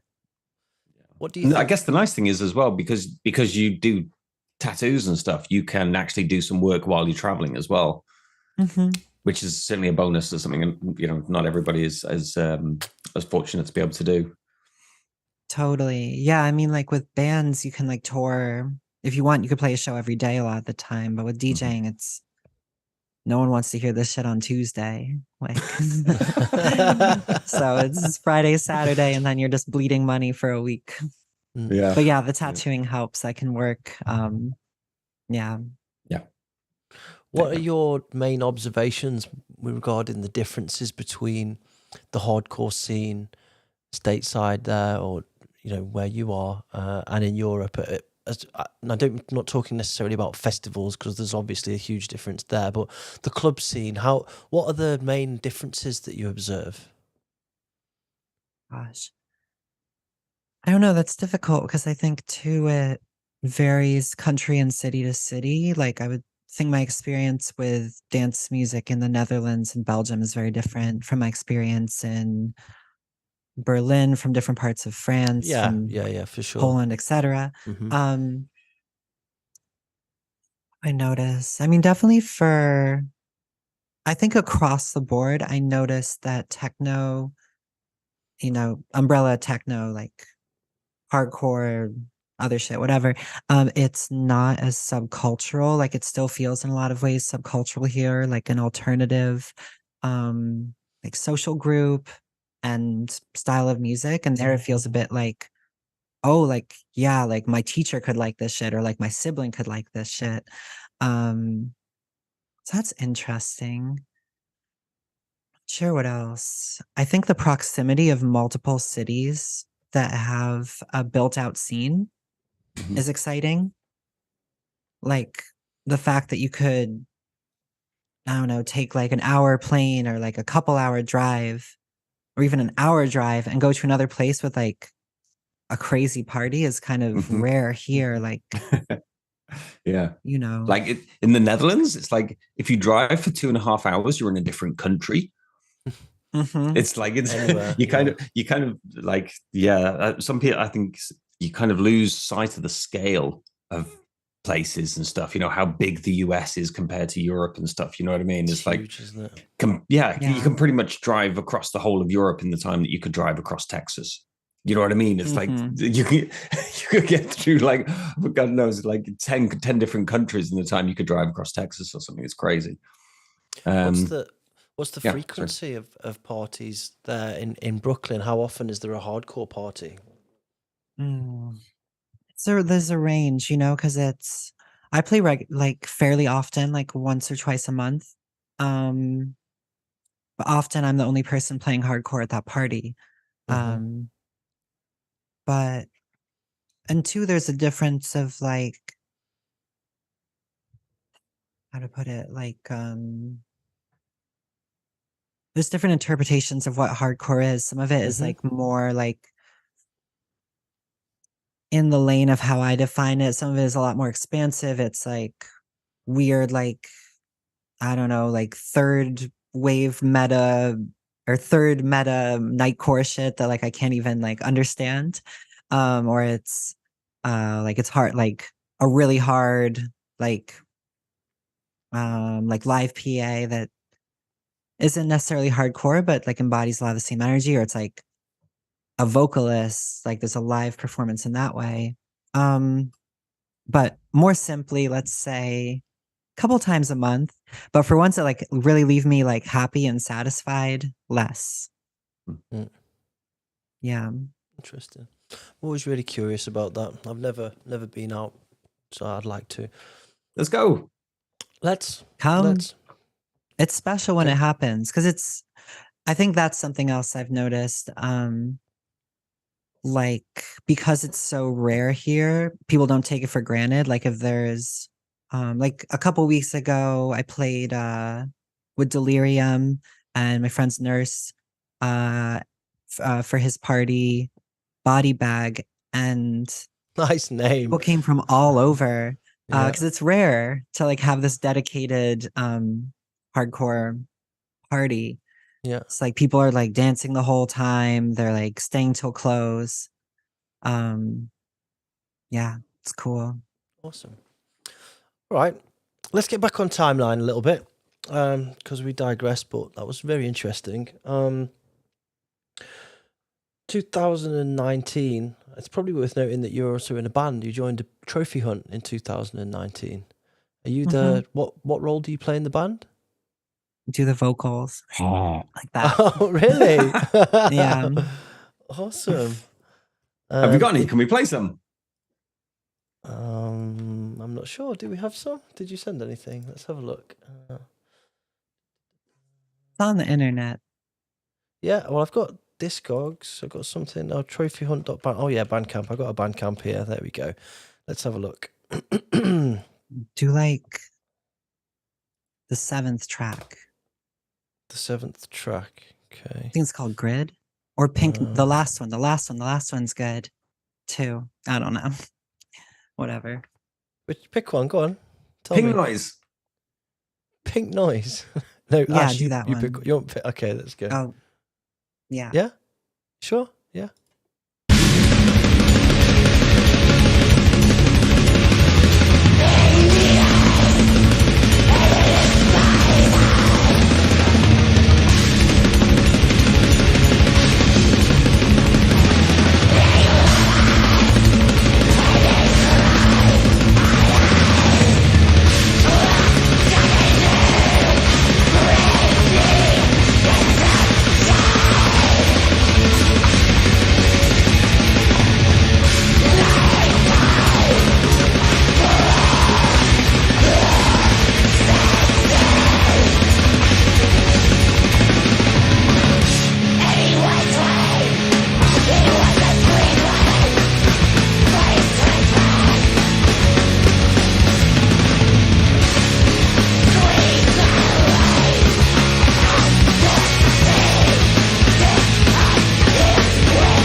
Cool. So that's awesome. You're still in that band to this day, then, yeah? Yeah, we're Loved going it. next month. Wow, I love the blast beats as well. Really Yeah, cool. man. So do you do many shows and stuff? Yeah, we play like a couple. We'll do like a weekender once a month. We're spread out right now geographically, so it's hard to play super often because everyone has to drive somewhere. Mm-hmm. You're not just tempted just to bang a 300 BPM kick from 909 under that. There's one in there. There's one in that album. Oh, really? Right, No, we I need to do- play it. Which one? I don't Come know. on. You know, it might feel basic if you're like ahead, but I think it's the 3rd track on there. Branch. It's Yeah, 1 minute. exactly. What could possibly go wrong? This one? Mm-hmm. Yeah, let's go.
Awesome.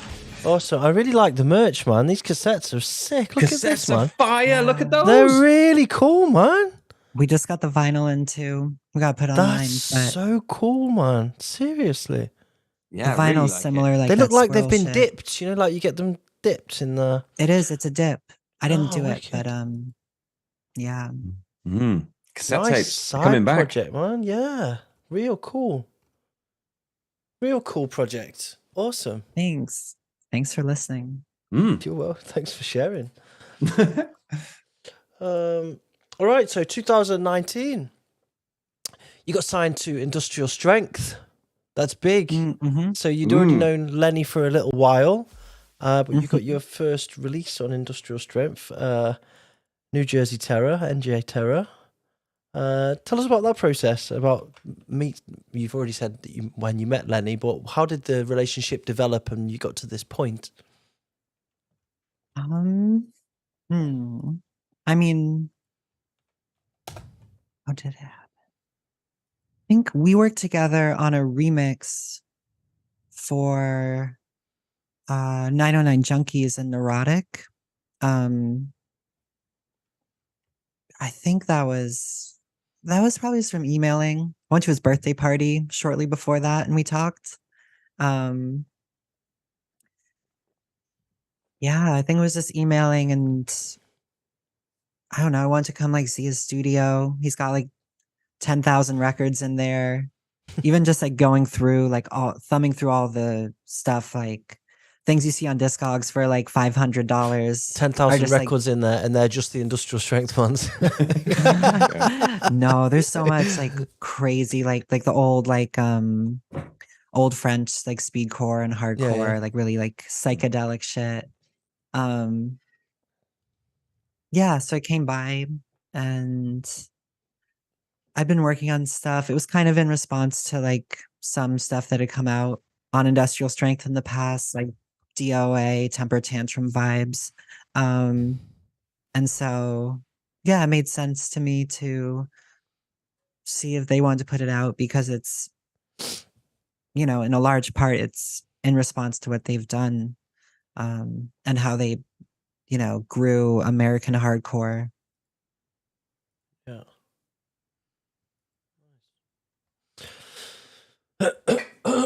Excuse me.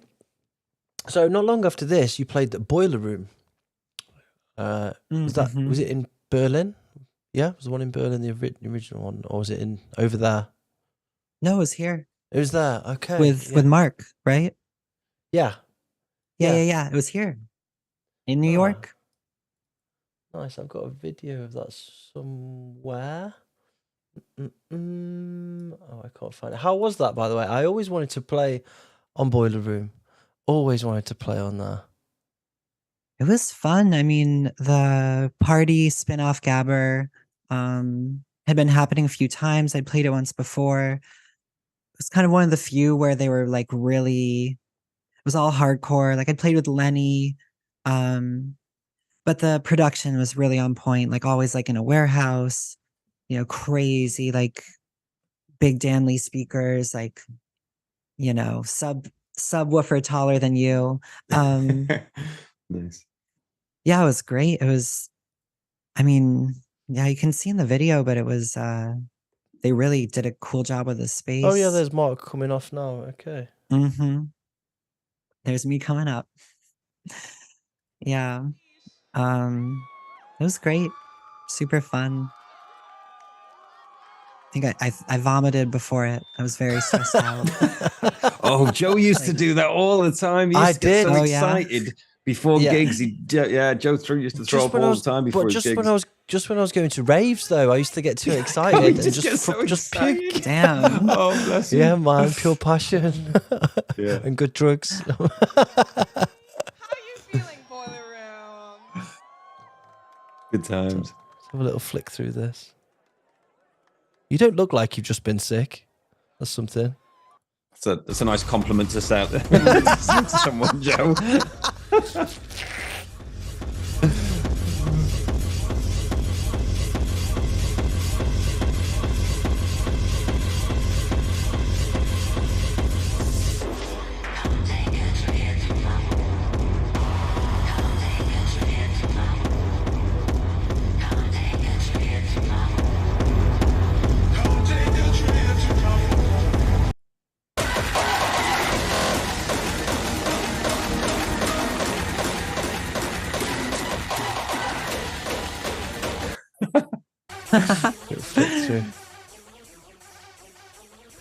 It's a nice setup, man. I like that. Yeah, Xoco, right? Like I think the place normally is like a practice space for like acrobatics, like circus. So they have all these giant structures. Yeah, brain crash, banger. Really sick. So 2000, that was 2019.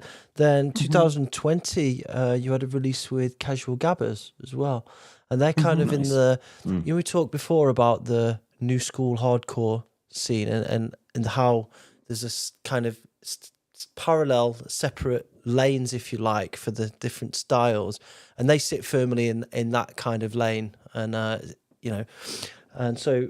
You had a release with them in 2020, Pill Surfer. How did that one come about? Were you already in communication with them, or? Yeah, I'd known them a long time at that point, you know, long in some sense. Like they booked me and, oh shit, was that them? Well, anyway, I don't know if they were the ones booking it actually, but it might have been my friend Simone booked them, me, Tellurian, and we all played together in Paris. And I think I'd crashed at Maxime, who's been part of them at his place when I first came to Paris. Yeah, we just been internet friends and in-person friends when we were in the same place. And yeah, I mean, 2020 was kind of bad, but I had a whole lot of time on my hands, so I was able to like make a lot more music. And yeah, I sent them those. Awesome. I don't know if I've got that one, but I've got the next track I wanted to talk about.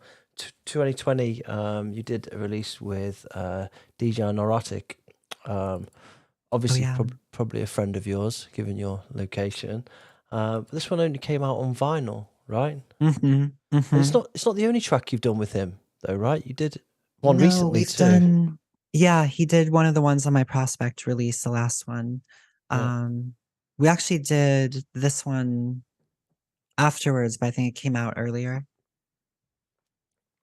All right, let's play it.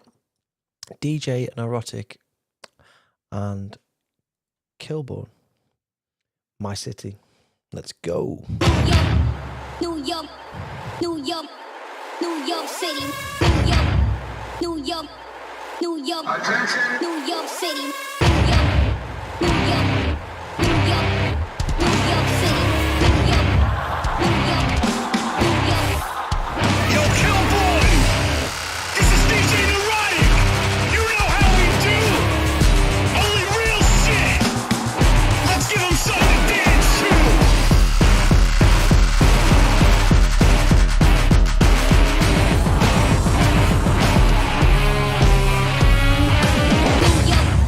New York, New York, New York City. New York, New York, New York. New York hardcore. New York City. We from New York City, right?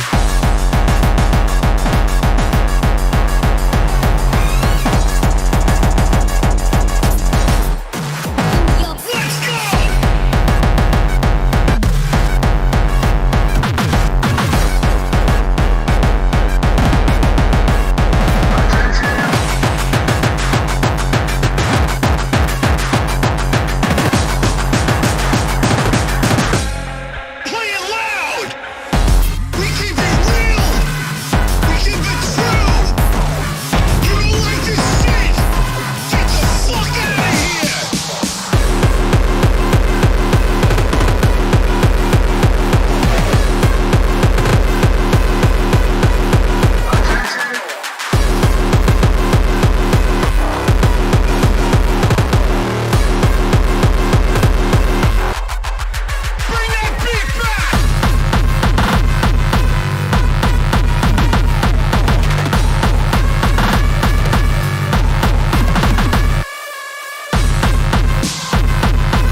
Really captured that traditional US 90s hardcore vibe. Owned it. Really cool. Really cool. Thanks. Shout to Pete Stormtrooper in the chat. Hey, buddy. We need to get you on the show. Keep forgetting to book it in. Yeah, we do. We already spoke about it. Joe? Come on. I'm just eating a protein bar. Oh. Hashtag health. I'm eating hashtag not health. I'm eating like Subway, teriyaki Subway flavored Lays. Delicious. Oh, recommend. You're eating wine. So you said you've done several tracks with Narotic, right? Mm-hmm. Is it fun working with him? Well, it's all been remote, actually. He lives upstate, so it's we still haven't met in person. Wow, we've done 2 tracks together and you haven't met. I know. I almost did once, modern but I don't life, know why I didn't. Right? Mm-hmm. No, it'll happen. It's imminent. It's imminent. But but yeah, not yet. Too bad. Fast forward a year later, and you're making a track with the DJ producer for your awesome release with the Seismic release, which was a good one. And this was, for me, where you really came onto my radar, because that's the style that I'm really into. I mean, the Metaphor release, it passed me by, I have to admit. I didn't really hear that until more recently. But when you came onto my radar was really like 2001, the producer release, and then the Prospect signing too. And then I started going back through your catalogue. So did you do the release with Luke before or after you signed to the Prospect agency? Good question. I would assume after, but I'm not 100%. Timeline's fuzzy. Yeah. I would assume after. But this release with Evar, who do some really cool stuff, really, really into their brand and their theme.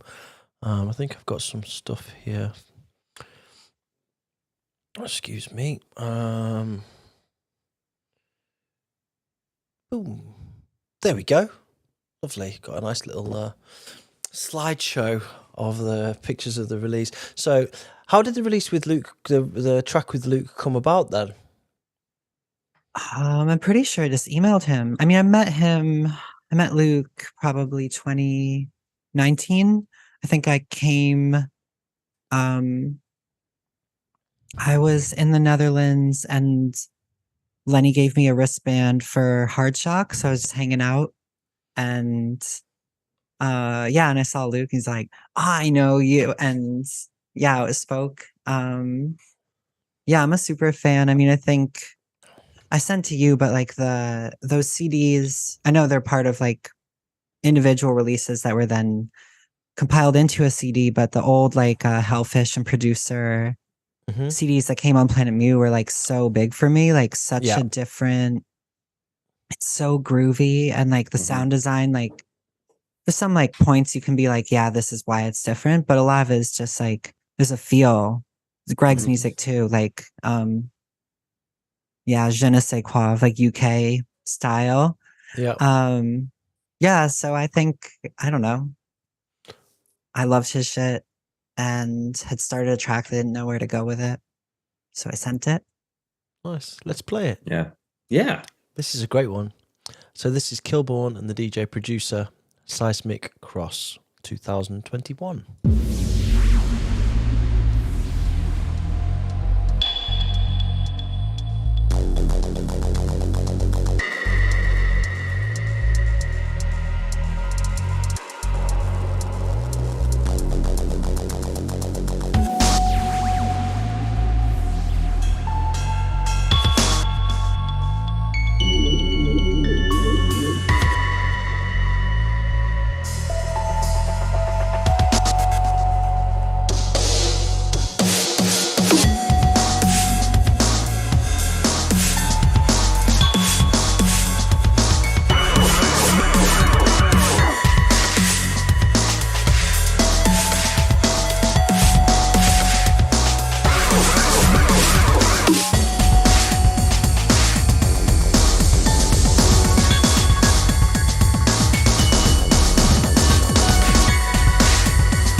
Ooh, that one ended a bit suddenly.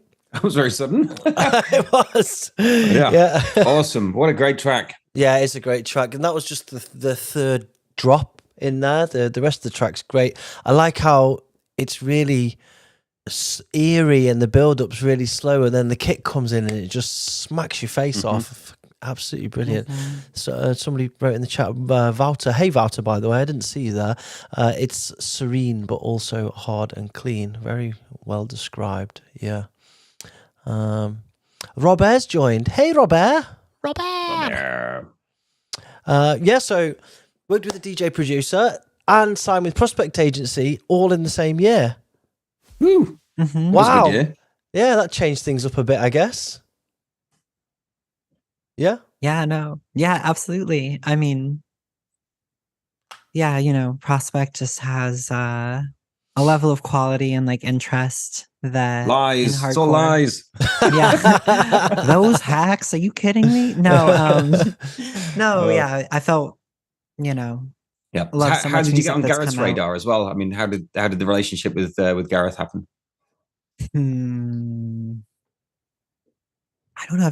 I'd met him at an event as well, but I think probably emailing, I'm over here. It's hard to do it without emailing. When everyone's over there. I think too, I'd sent that 4-tracker, which became Cathedrals, to them. And then we started talking. They reached out and said, do you want to do the agency as well? So has that made a dramatic difference for you then? Are you coming over more often than you were? Or is it just the type of events are different now? Maybe the type of events. Yeah, I mean, I'm still coming over pretty often. It always feels like on a incline.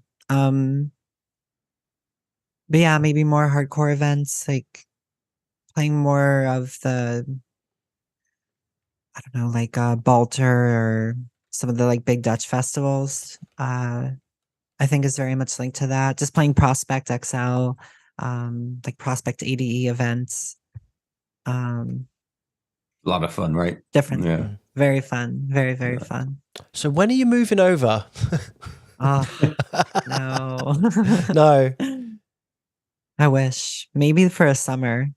I feel like this summer it's going to be often enough. I'm probably going to get a sublet and kick around, show up at your doors on the weekdays, like, want to hang out? Yeah. Who wants a tattoo now? Yeah. Well, awesome. So yeah, you spoke a bit there about the Cathedrals EP. I've got a track off that with a video here. Razor Eater. Let's enjoy that. So oh, not that. There we go.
Awesome. Woo!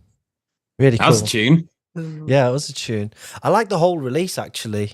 I like the whole release, but I'd like to play another track off the release. But tell us about the video, because everybody in the chat absolutely loves it.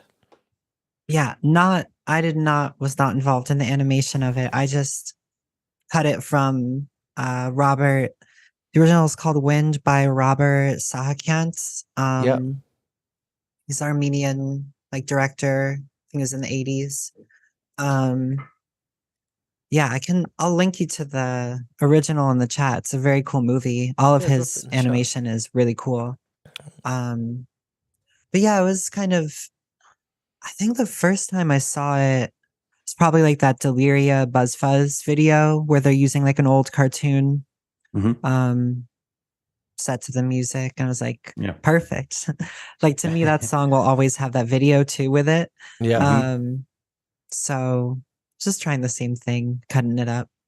Yeah. There's another track on that release that I played a lot, and it's the Society Scandal one. So I'm going to drop that because I love it. I'm going to put that on now.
Tune.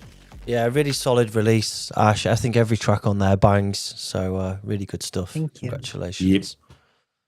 Yep. So I think we kind of caught up to current day. That release was last year. It's now 2023. What's next? What's next? Everything. Oh, do tell. No, What we got? I mean, new EP on Prospect. Mm-hmm. So good, such a banger, untouchable. Every track will be a hit. Oh, bold, mate. No, they're good though. It's 3 tracks, remixed by a legend. It's gonna be really good. I'm really excited about it. Awesome. Are we allowed to tease anything? Well, I know you have one of them. We could tease just a sec. Why not? Yeah. I think this is We'll the tease third it. track. We'll tease it in a little bit. We'll close the interview on the tease, right? So Sure. what we'll do is if we get the likes on the stream, they're at 67 at the moment. If we get that to 80 in the next 5 minutes, then we'll play a minute of the new track. How about that? Such a click hole, Joe. Oh, such a deal, though. Such an amazing deal. What else is happening? Tell us everything. Come on. What else? I got that. I'm starting a label. Oh, nice. Yeah. Just something. I still want to do obviously releases with other labels as well, but something that I have a bit more like control of and I can streamline. It probably won't be vinyl, like it'll be more either like CD, tape, or merch, something, and like still like a digital focus as well, because there's such a long backlog with vinyl pressing right now. It's getting a bit better, but it still sucks. It's hard. They're catching up with the backlog that was caused by the best. So yeah. Mm-hmm. But I think, I'm still obviously I'm going to release records and I really value that art form. But I think sometimes there's stuff where I'm like, for myself, I know what I want. I'm going to put it out. And also for others who, whose music I really fuck with, then I want to release that as well and give it some elevation, Mm-hmm. And what especially genres for people? What genres? Oh, like hardcore, like just umbrella, eclectic, hardcore umbrella. Yeah, nice. Like really, if it's like really hard techno, like but mostly hardcore. Somebody wrote jump style. Hell no! Listen, that was a youthful mistake. No snares allowed either. Oh, listen, there's not gonna be a single thwonk snare in this. No way. So what's the label called? It's called Hammerhead. Oh, I've got a nice name. Hammerhead Hardcore. I think I've got something here. I've got the logo, right? Turn that off. There we go. Mm-hmm. That's nice. the one. Awesome. But yeah, it's fun for me too. Like I'm doing the art, like drawing it. And I'll just have a touch on that side. And I'm gonna start doing an event here as well in New York. So to kind of come together, hopefully. That's great. I wish you the best of luck with that.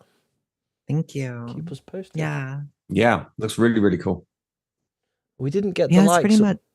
Sorry, Ash, please. No, I mean talk the likes. What's going on with the likes? Well, we've got 75. I'm a bit disappointed, chat. Come on. Come on now. See it. Yeah. I would say if we get to 100, we'll do shots, but I don't want to get drunk. And Greg always cheats anyway. I don't always cheat. That's lies. You take that really back. Clear tequila. Yeah. Looks a bit like water, right? Lies. Hey, Paul in the chat. How's it going? Right. All 78 likes. 2 more likes and you get an exclusive, guys. Come on. If you haven't smashed that like button, get it done. Besides that, though, I've got a remix for someone coming out soon.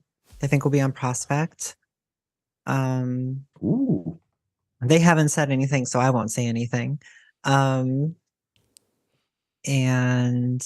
yeah, just working on new tracks.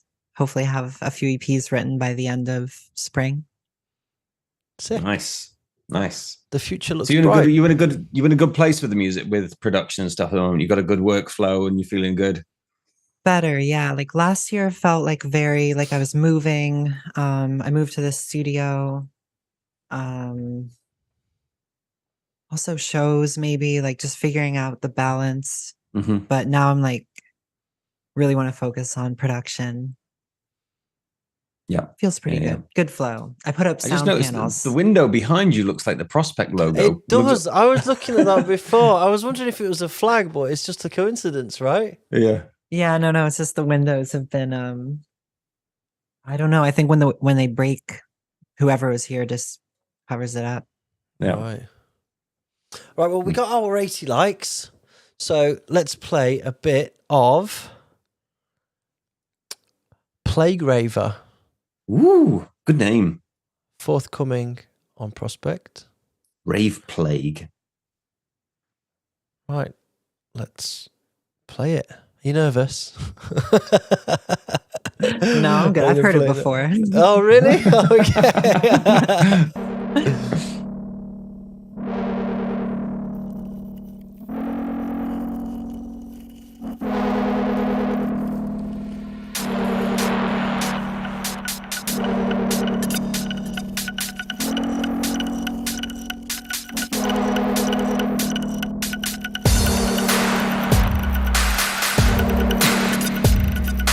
You are now tuned in to the Oblivion Show.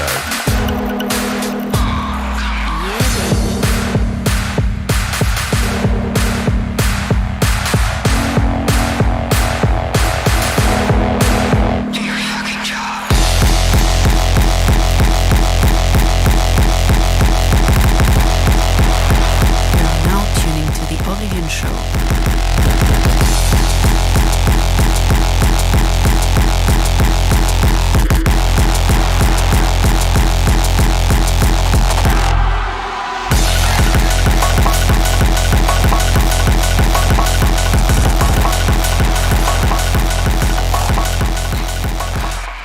Right, that's all you're getting.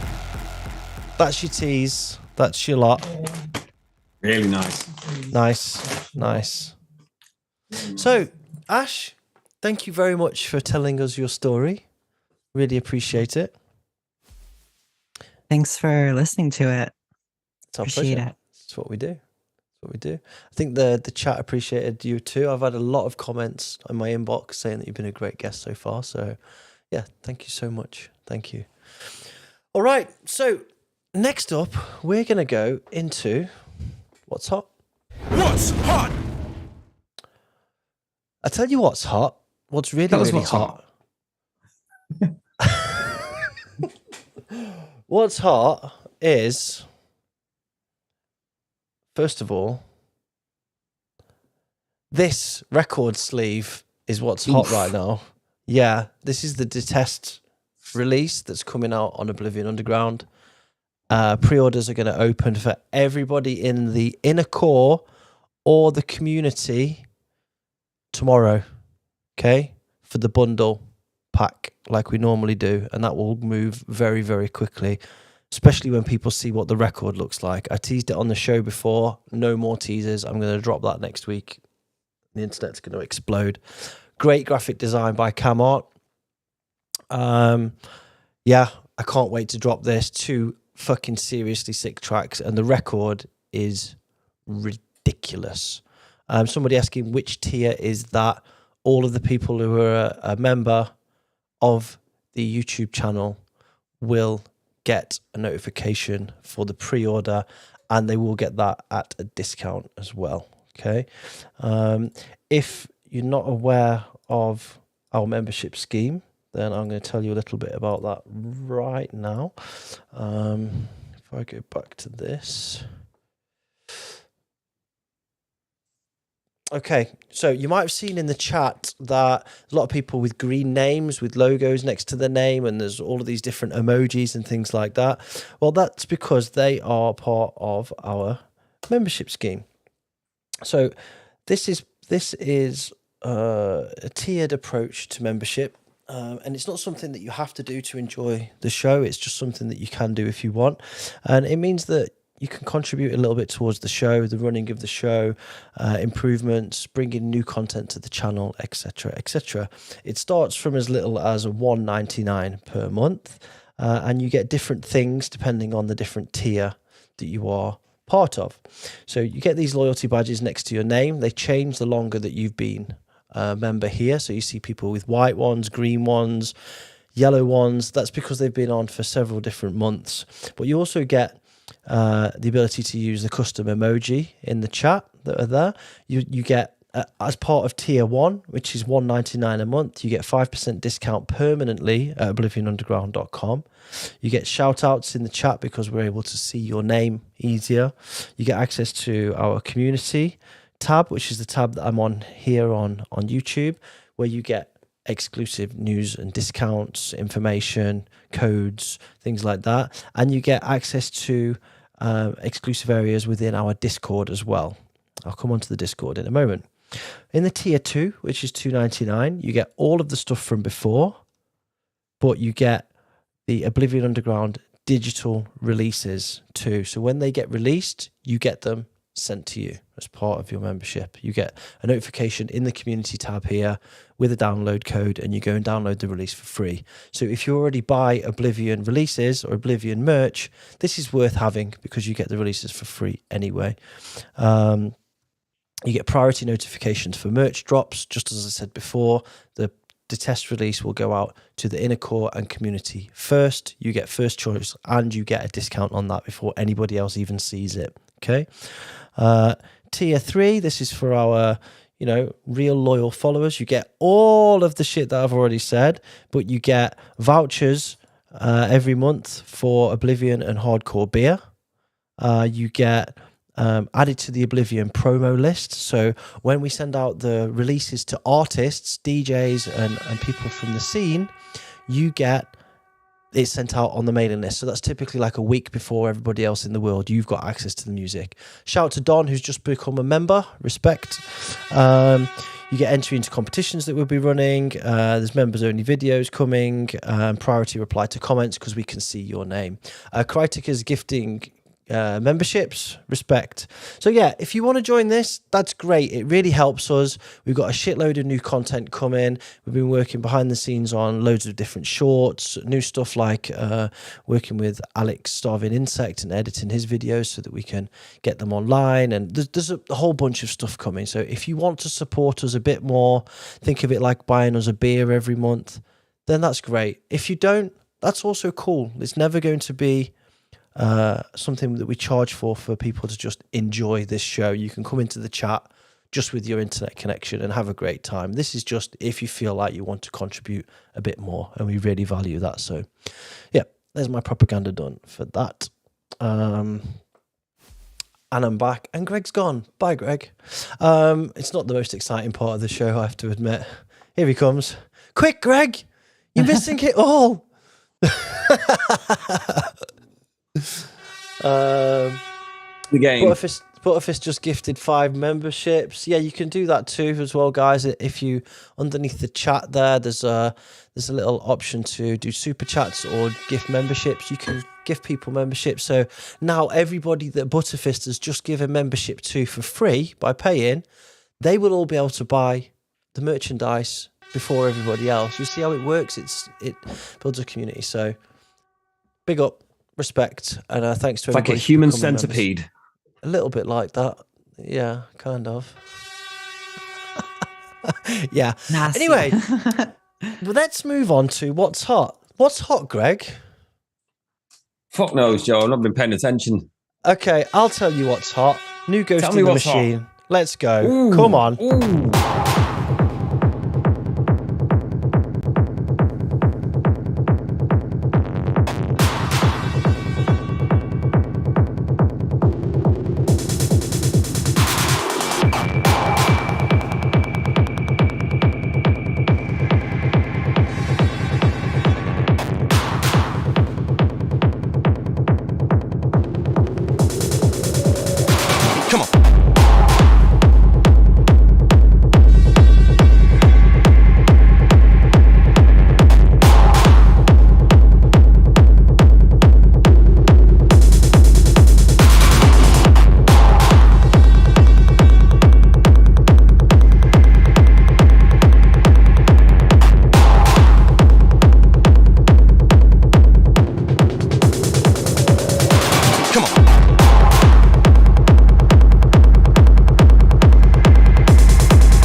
Sick stuff. That's really, beast. really sick stuff. Absolute I beast. thought you were going to play Break. Break was like, that was my favorite track on the EP, but they're all bangers. Yeah, they're all bangers, and you can get them now. Sorry for fucking doubling the music up there. I was trying to get I went to Bandcamp. I went to SoundCloud to get the link to put the Bandcamp link in the chat so people can go and buy this record, and it started playing. So sorry, guys. Sorry. So yeah, Ruin the moment. Yeah, big up Frank and Nils, smashing it as per, absolutely on point. I've got loads of hot tracks to play, so I'm just going to keep flinging through these now, guys. Next up, Smile Demon, recent release on the Third Movement. This one was really surprised good. me. Yeah, man, let's go.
Solid. Yeah, definitely. Smile Demon on the Third Movement. Just finding a link there. There we go. Boom. Dropping a link into the chat, guys. If you like that, go and support what you like. Next up, I've got the new 175 from Pythias and the Outside Agency. This one slaps too. Let's go. Shout out Pythias. Yep.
Make a tree's roots grow deep.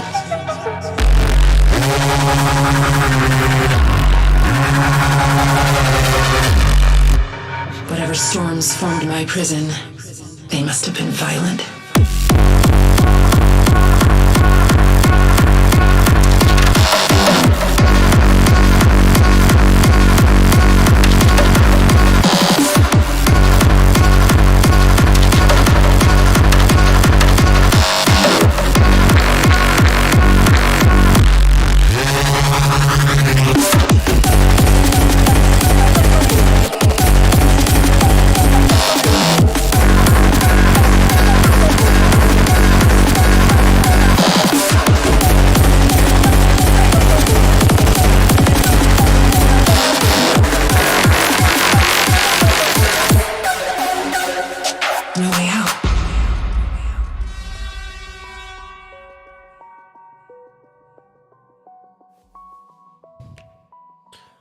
Another incredible release coming out on Genosha 175 Crossbreed Definition series. I've just put a link in the chat to that. Again, go and get it. Support what you love. It's out on digital and vinyl. You can buy it on Bandcamp right now. I also gifted some subs in the chat just because I love you guys. Happy New Year. Next up, another one by TOA. This is one that's been supposed to have come out for years and years and years. It's finally out. So I'm going to play it. Chaos Engine, Most Broken, Outside Agency remix. Let's go.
that one is out right now. Yeah, a lot of people in the chat saying, yeah, I've heard this one a million times. Yeah, I've had it, played it for years, but it was sat unreleased. It was pending Abused Records putting it out, but it never came out. So it's found Steve. Shout out to Steve. But it's found a home on Motormouth. It's got the original by Chaos Engine on there too. Shout out to Seba, shout out to Al. I've put the link in the chat, guys. If you want to go and buy it, go and buy it. And go to the Bandcamp. Labels get more from Bandcamp. Do it through Bandcamp. And it's Bandcamp Friday, this Friday as well. So that's the one. I'm going to keep this moving because I've got a load of cool stuff here. Next up, brand new release from Dave Ignian System coming out on Friday on Heresy, Psycho. Let's go.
Heavy shit from Davey. Thanks for sending that over, man. Yeah, really cool stuff. And he's got a bunch of new Cancel stuff on the way. Cancel project, seriously good, man. Really exciting. Really buzzing. Yeah, looking forward to hearing it. Yeah. Nice one. That's out Friday on Heresy. Just head over to the Heresy Bandcamp or the Third Movement. You'll be able to grab that on Friday. It's a single release. Next up, I have got... So I found this guy, right? This release has been out a little while and it's been remastered recently, but I found this recently and I got in touch with him and I signed a release off him. But I wanted to show this because this is on Bandcamp now and most people have slept on it. This is Nebulous, The Wrath of Nature, and this is cool.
Right, so interesting.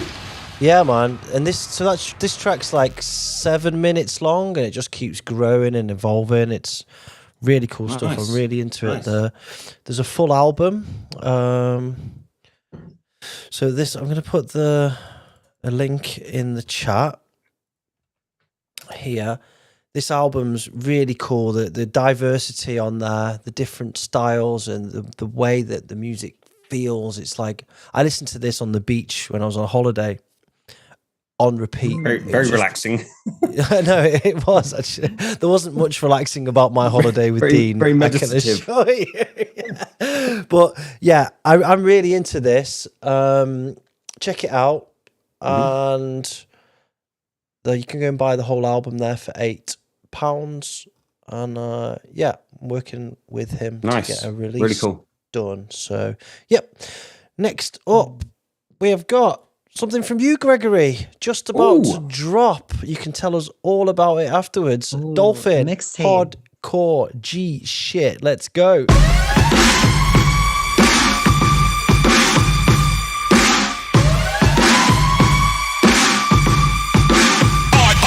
Coach.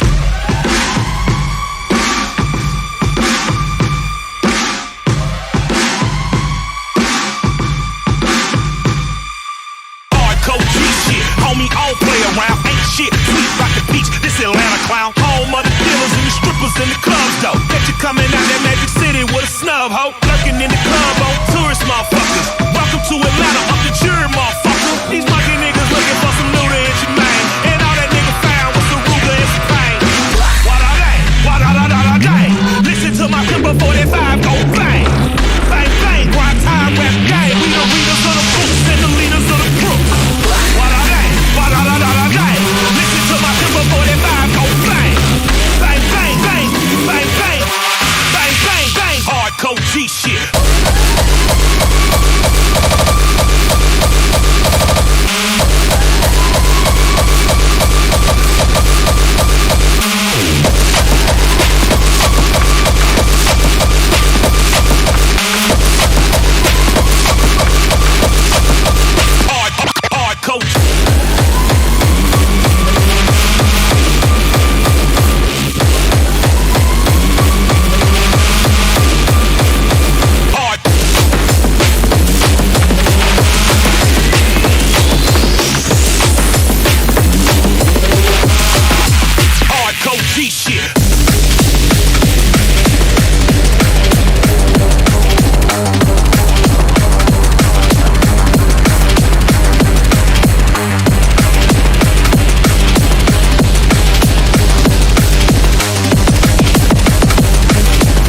shit. Sweet like the peach, this Atlanta clown. Home of the dealers and the strippers in the clubs, though. Bet you coming out that Magic City with a snub, ho. Lurking in the club on tourist motherfuckers. Welcome to Atlanta, up the jury, motherfucker. These monkey niggas looking for some Luda and Jermaine. And all that niggas found was the Ruger and some pain.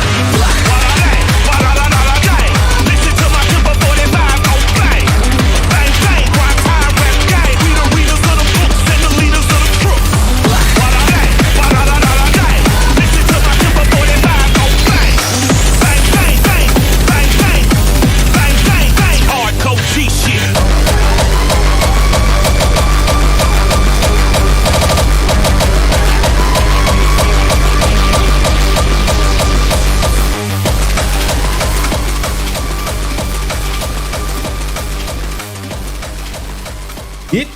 I've got to say, you had me at the Run to Jules sample. It could have sounded trash. I still would love it. I was sold straight away. It's the samples off Killer Mike. What's it called? Big Beast track off the rap album. So it's off his solo thing. Oh, it's Run not the off Jules. an RTJ thing. Okay, And, right. And there was no a cappella for it either. There was just there was a couple of sections where that had no drums, and I kind of just pulled that out. Yeah, because the Run the Jules stuff. Killer Mike's just a don, isn't he? If you want someone's vocals, he's the man. They're famous for not releasing the acapella and the vocals. That's why the Run the Jules 1, 2, and 3 weren't sampled that much. Obviously, with more recent developments in ability technology, to it's crazy now. Separate shit. It's going to be more coming. But I always found it impressive that they managed to avoid a lot of people sampling them. But really cool, man. Someone in the chat wrote, "Is that Billy Squire big beat at the beginning?"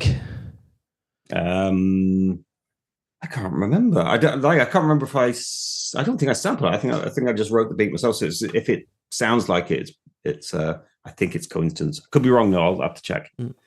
So tell us about. Sorry, Ash, go ahead. Did you synthesize the siren, or was it a sample? Yeah, that was a synthesized siren. Yeah. Okay. Didn't sample it. It was a synthesized one. But yeah, you can't go wrong with big sirens, can you? Like it's air raid siren, Killer Mike, big beats. Sold. Take my money, isn't it? Yeah. So tell us more about this, because this is the sampler, right? This is off the sampler. Yeah. So there is a mixtape album coming in. I think it's middle of March. So I wanted to kind of do a throwback to like the old mixtapes and stuff like that. So it's a kind of, the idea is it's like a kind of one long continuous player, but it's like loads of tracks with kind of little skits and samples and jokes and stuff like that in between them all. So it plays all as one long thing. And because it's a kind of throwback, I wanted to do like a sampler vinyl. So like we used to do in the kind of late 90s, early 2000s, you'd put a sampler out before an album. So there's a 4-track vinyl, which is, four of the tracks that are kind of more dance floory and stuff coming out on vinyl. That's out in a few weeks, I think mid-February. And then the album is coming out, and that's only going to be on. It's not going to be on vinyl. It's not going to be on vinyl. It's going to be on something else. Don't say too much. Yeah. But artwork sick by Nils, Emission, Ghost in the Machine, Mindustries, really cool. Yeah. It just got what I was trying to do with this whole thing. So it's like a kind of throwback thing. You've got the old "Hello, my name is," the old graffiti stickers and stuff like that. He's down with the kind of old graffiti jams and the beautiful artwork. Like kind of hand drew it all, rescanned it.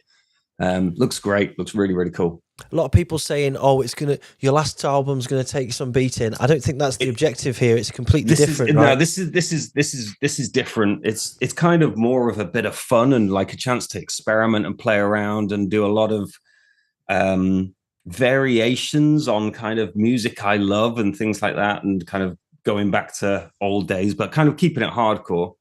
Yeah. So there's going to be kind of lots of cool stuff, lots of interesting stuff, but it's not like for me, this isn't like a serious album like Ebbs and Flows. It's something just more to kind of have a play around, and it just turned out to be 15 tracks long and an hour long. So, kind of put it all together and have some fun with it. It's supposed to be kind of more about having fun really with music. This one, it's, the Duke core track on there is fucking brilliant. The Oh, cheers, 4-chord dude. one. Yeah, Footworks thing. Fucking brilliant.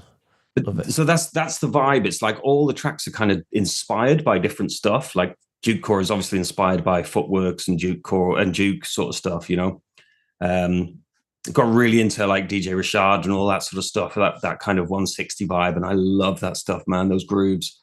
And it's like, so all these different types of music that I really enjoy in different ways. I just did kind of like hardcore versions of them, really, just see what happens and have some fun. And yeah, that's what it's about. It's not like this isn't going to be like a really serious, heavy, deep album. You know, I'm not kind of exploring my inner self or anything with this one. I'm not going to be crying behind the decks playing Killer Mike samples. Come on. I don't think so. Not this year.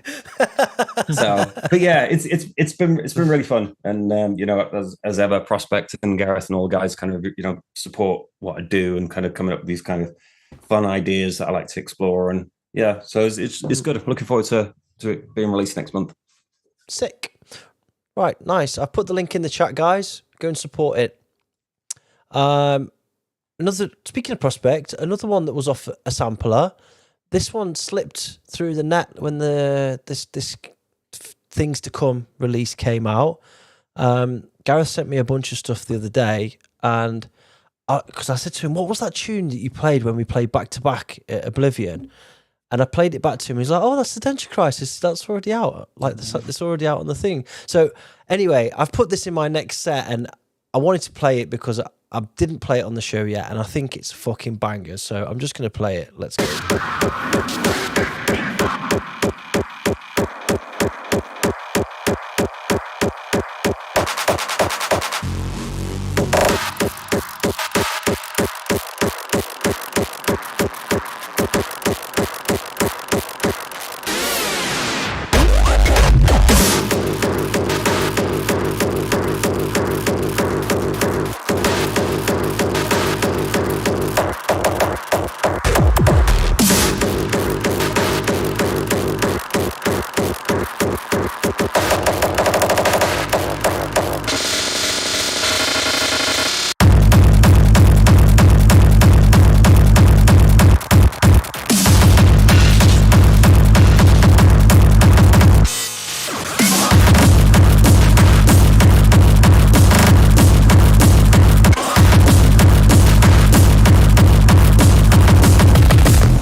Vibrations of objects in the world.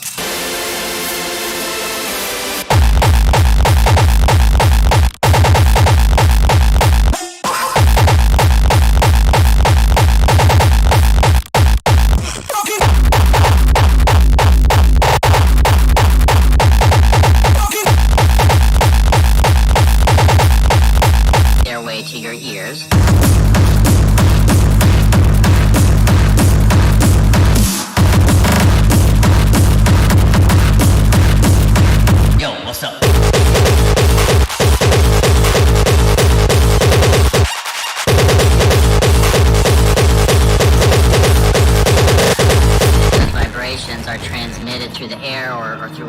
Surrounding medium, and they cause your eardrum to vibrate back and forth.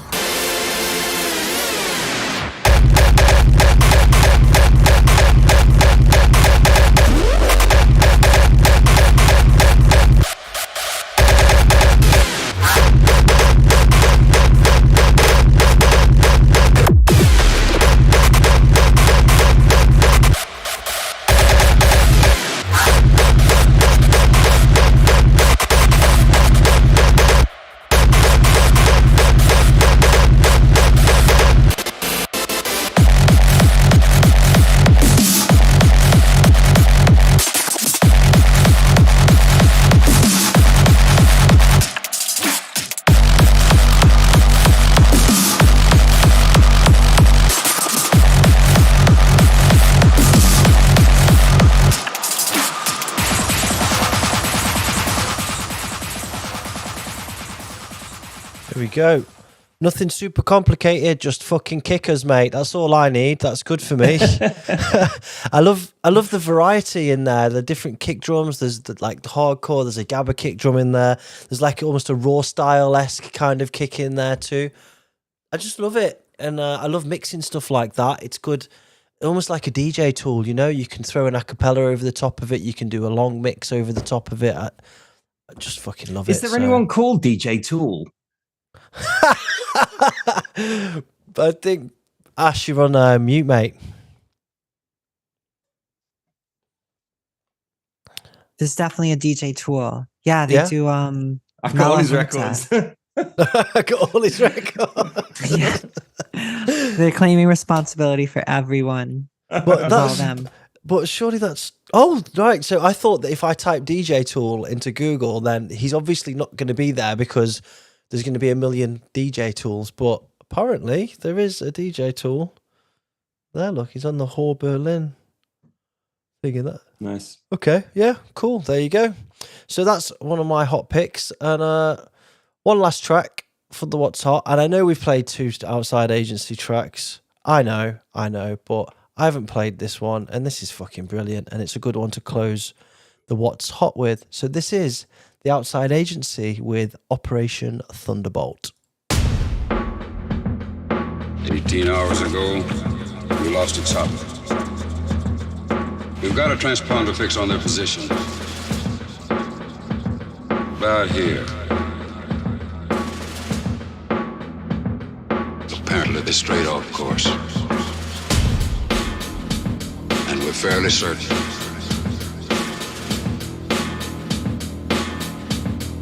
they're in guerrilla hands. So why don't you use the regular army? What do you need us for? We need the best. That's why you're here.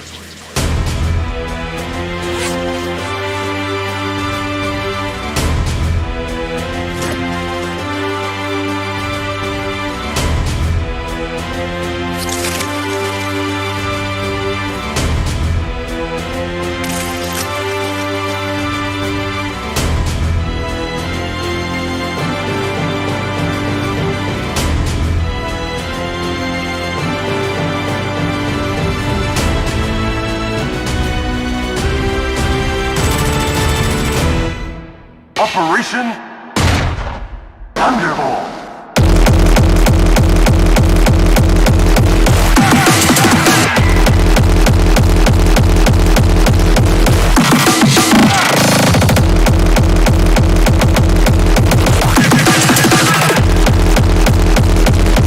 Rescue all hostages.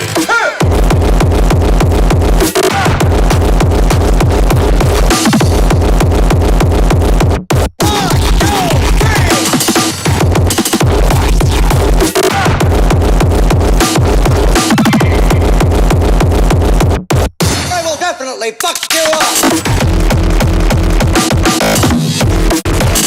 You got a war face? Let me see your war face! Sex machine, pleased to meet you. I ain't got time to bleed.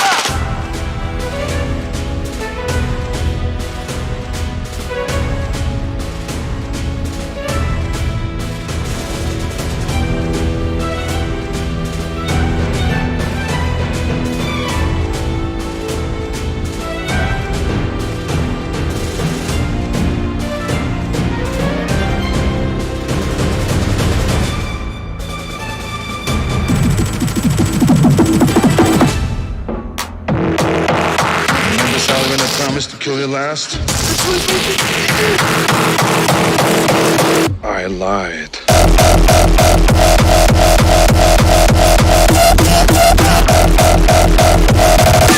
I'm Peter!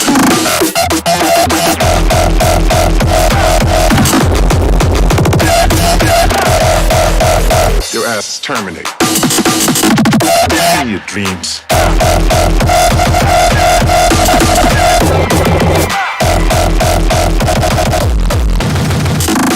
Thing's loud.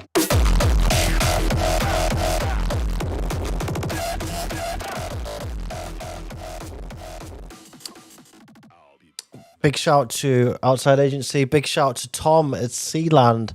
This is available now on Bandcamp too. I'm going to put the link in the chat if you don't already know. It came out at the end of last year. I didn't play it on the show, and I wanted to. It's a weapon. What more can I say? Go and get it. Go and get it. Right, so that was the end of What's Hot. What's hot? So now we're going to go into a little bit of ask questions and answers. Oh, do you know what else is hot that I didn't tell you about that is really bloody good?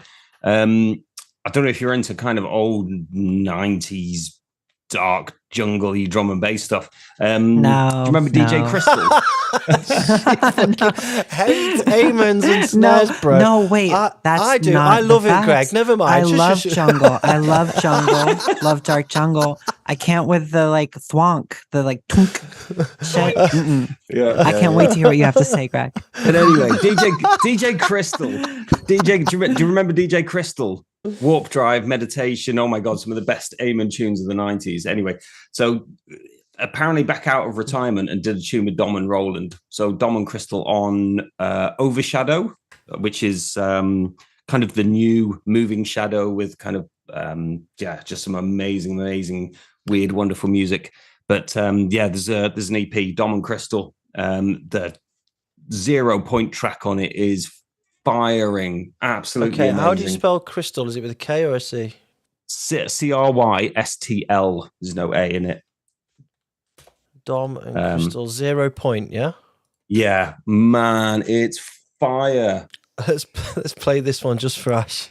It's the intro's like 3 minutes. this. The intro's like 3 minutes long before the breaks even kick in. So drop it from like about a minute 30 or something. All right, hold on. I'm doing the stuff and can. the things. Yeah. Minute 30. Oh shit, that wasn't meant to happen. Hold on. I'm doing it. 1 minute. Just in case 30. you want a bit of breakbeat throwback. Well, hold on. That's only 1 minute long. I love a breakbeat throwback. Oh, Dom, if you're on the Overshadow site, that's only a clip of it. I'm on YouTube, bro. Oh, is it on YouTube? I don't know. You tell me. I don't know either. I just bought it off the Overshadow site. Hold on, Anyway. let me just Google it, bro. Overshadow 0 point download. Yeah. I can't preview it then. Oh yeah, I can. Here we go. Let's do this. Not that one. That one.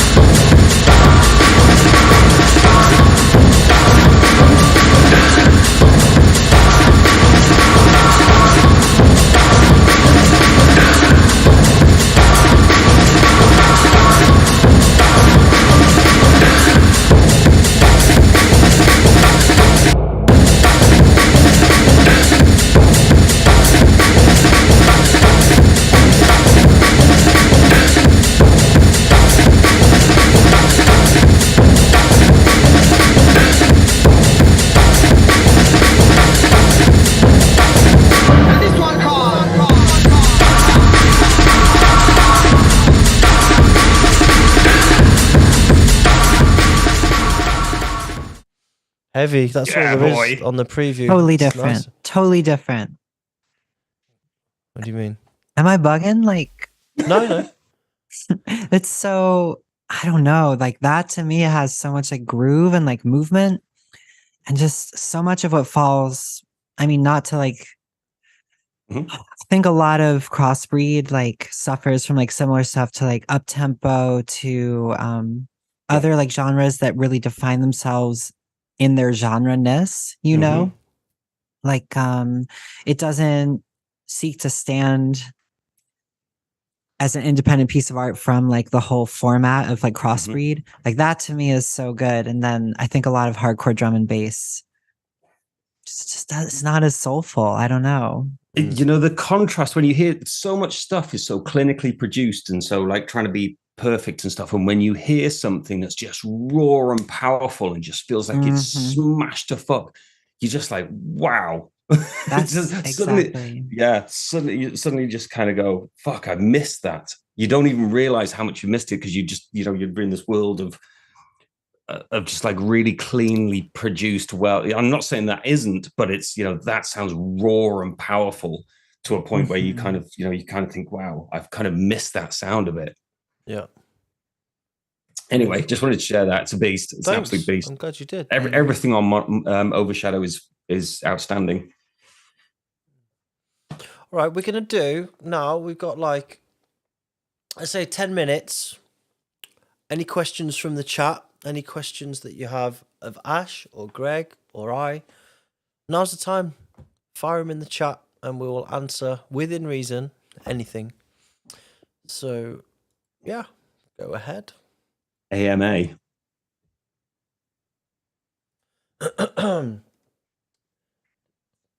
No, killed them all with that with those Amons. Killed them all. I tell you what else is good. While people are thinking about it, some questions. I'm gonna play another track. I'm gonna play Zenith, Flowers of Intelligent, the ZMK remaster that's just come out. Because first of all, any excuse to play this track. Second of all, the remaster sounds sweet. So let's put that on. Shout out, Stefan. Yeah, Stefan, big up, man. And any questions? Robert, good night, buddy. Any questions, put them in the chat after this. We're going to come back and answer them. Let's go.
Stuff of legend.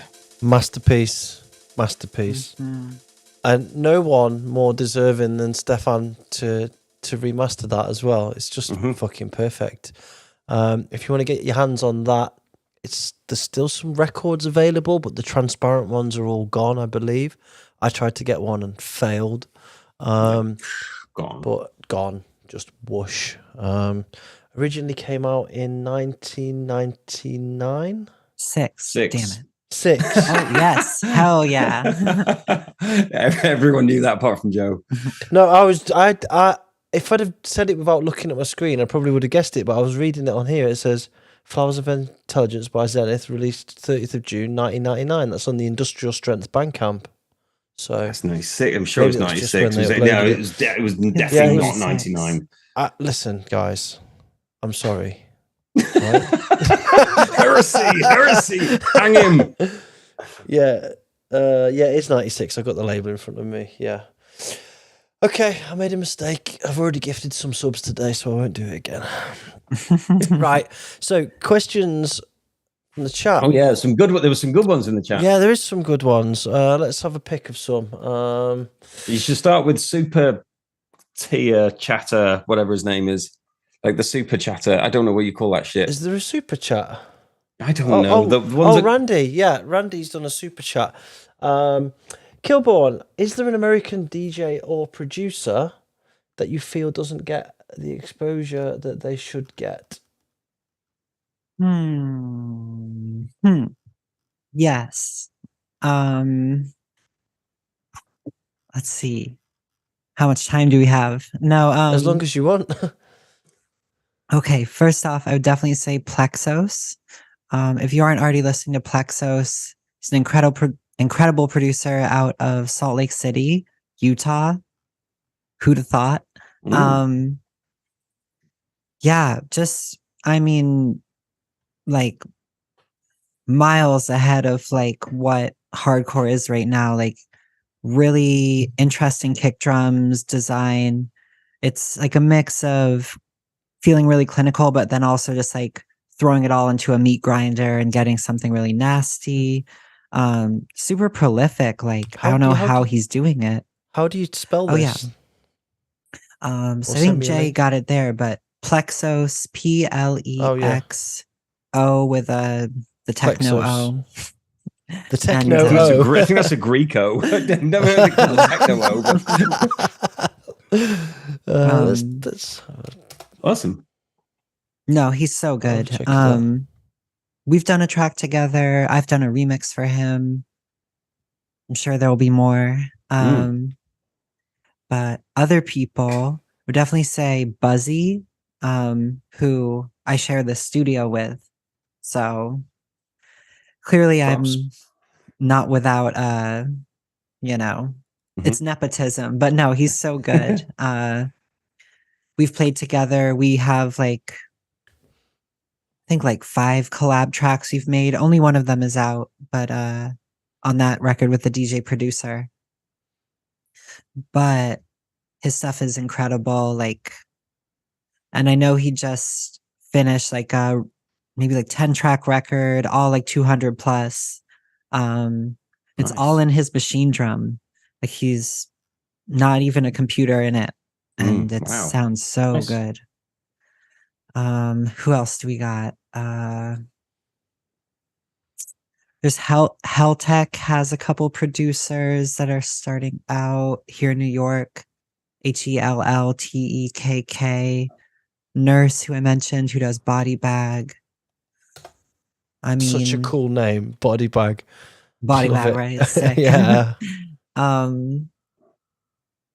new people, though,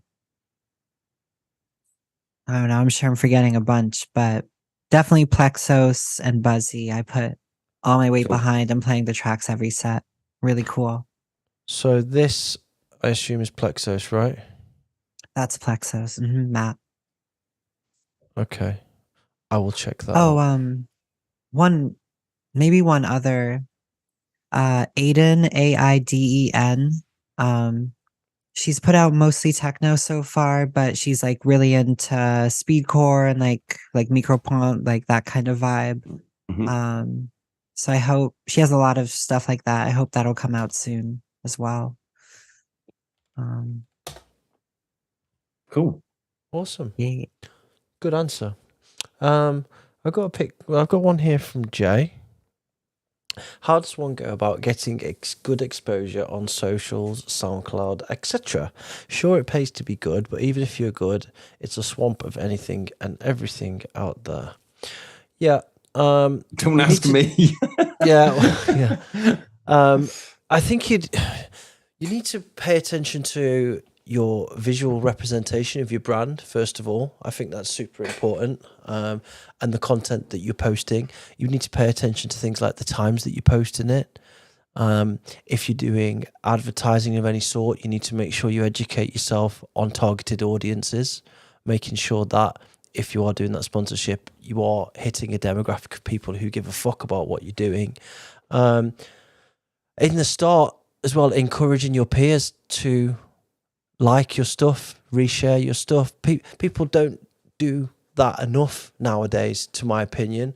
Everybody's cares about fucking their favorite celebrity or whatever, but they're not coming and putting comments on likes on stuff that the mates are doing. And that is due to an oversaturation of social media and people getting sick and hammered by it. But it's a necessary evil, really. It's not really an easy answer, but I think that's some of the main things from my experience is to have a solid graphic design, visual representation, be clear in your communication, short and clear. Think about the words that you're writing, refine it, remove all of the excess words that you don't need, because people don't fucking want to read it. They're lazy. People are like goldfish at the moment. They've been completely programmed by social media to take bits of information in a very small piece. So short sentences, high impact imagery. That's you're just offending everybody on the chat. Offending everybody. You're all too stupid to read long sentences. No, I'm going to make it easy for you. No, I'm talking about people in general. Yeah, fuck it, it's true though, man. People don't fucking read it. You need to have a headline that hits home. You need the first 4 words need to explain exactly what the fuck this post's about, or else people are scrolling. If you get them with that 4 words, then they're going to read the rest of the post, or they're going to go and look at it. It's really like that. You have to headline it. Sorry, I took over on that one, but if you've got anything to add, Ash, then go for it. It's kind of my bag. So Ash, do you have a kind of strategy for social mediaizing? Oof. I mean, I'm trying. I feel like remember to post. That's a big one. That's a good start. set a calendar notification. Yeah. No, I don't know though. It's hard. I think it's like such a inhuman, nasty like interface that is so necessary to communication of music. I think I saw Dan Dormouse posted one of his long meme threads. It was something like shit posts for days. right. But it was like, hey, I'm a DJ. Here's my shows. But first a selfie and like 7 memes or something, Yeah. like that. But that's another tactic, right? So you stack a load of stuff up front that you know is going to get reaction. So Dan does shit posting. He'll post something like Europeans ruin breakcore, and everybody comes on and go raw, and Dan's like, fuck you. Thanks for the boost in the algorithms. And then the next post is a link to his set because everybody's got eyes on it then. Do you see what I mean? You have to play the game with it a bit. Sorry, Ash, you were talking. I talked over you a little bit. No, not at all. I mean, I think if there's some way that you can communicate to people that what you're doing isn't just rote, like it's something you care about and is specific to the moment, that you're writing about it online. Like if you're posting a track, you could like share the conditions in which you made the track, or like where you were in your life, this kind of thing. Because just as a consumer myself, like I'm maybe more likely to, even just in the syntax, because Joe's right, you're just scrolling, you're doom scrolling. Yep. You're not really taking any information, and consciously it's all subconscious. And if you see stuff that is framed not just as like, what's up YouTube, new track dropping today, like some kind of like realness or vulnerability. I think people see that. Touch on an emotion of any kind is gold for that, because if it's love or hate, fear, all of those things, or giving an insight into yourself, or sex, all of those different things that are primitive to somebody to feel, if you can touch those, then you will get the response back. But it's when you start to fabricate those things that it just becomes disgusting. So there's a balance, right? It has to be genuinely real. So somebody who does it really well is Christina. Christina's social media is very, very good, and it's always very genuine, and you can tell that she's got very good ethics, but she lets you in, and she will elaborate, and I just like her posts. It's I feel like too, though, she's working at like a meta level as well. Like she's acknowledging the goofy aspects of all of this, of like being like, here's another show, like please come. Like she's like mocking it, but she's also showing like a real personality, which is a delicate balance. And having humor and being able to see yourself like that and laugh at yourself with other being people. Slightly self-deprecating, Super important, man, to be able to do that, and people will react to that because, again, it's a natural response because somebody knows what it's like to be laughed at and to laugh at other people. So it just taps into those primitive things. So one other thing that I loved that Frank and Nils did for their Ghost in the Machine, like LP, the full length. They wrote like a post on Facebook about each song, like just kind of a blurb. And that for me was so sick because I already loved the LP, but then I was like, oh, now I know that they puzzled over this synth for so long, or this is actually like a sample where you thought it was a synthesis. I don't know, shit like that. I did the same thing with both my albums. I kind of broke down each track and talked about it, and it was like, it's a really nice it's a nice reflective process as well to write that down. It's kind of like journaling, kind of talking about your stuff, and that's nice. I always encourage people to do that as well. It's nice content to read, and it gives an insight to the artist and allows people to get past that wall that can sometimes be there. So I hope that's helpful, Jay, and it answers your question a little bit. If you want any guidance, you know where I am, bro. Just come into my inbox and I'm happy to assist. Let's take another one. I'm just scrolling back up. Madra asked if we have any thoughts on Mad Dog's Down Tempo album, the project type thing. He likes how the lines are blurred between hardcore and techno are getting blurred, and curious what Ashe and us think about that. I think it's great. To answer the first part of the question, I think the down tempo thing was great and fucking needed for somebody at that level to go, hold on a minute, guys. It's all going a bit wrong, a bit crazy with this up tempo stuff. I'm going to go and do this, and just to drop that and just, for me, it's fantastic. Fantastic. Yeah. I'm a Mad Dog stan as of like 3 or 4 years ago. I mean, I always liked like the early stuff and the just like straightforward mainstream stuff. But both the down tempo and some of the faster tracks, like In My House, Reset, there's a level of attention to like nuance in the sound design that you don't see even in like, our world of hardcore that's more alternative and less commercial. You still don't see that. And I feel like his blending of like really high tech sounds and like really old school sounds is so artful.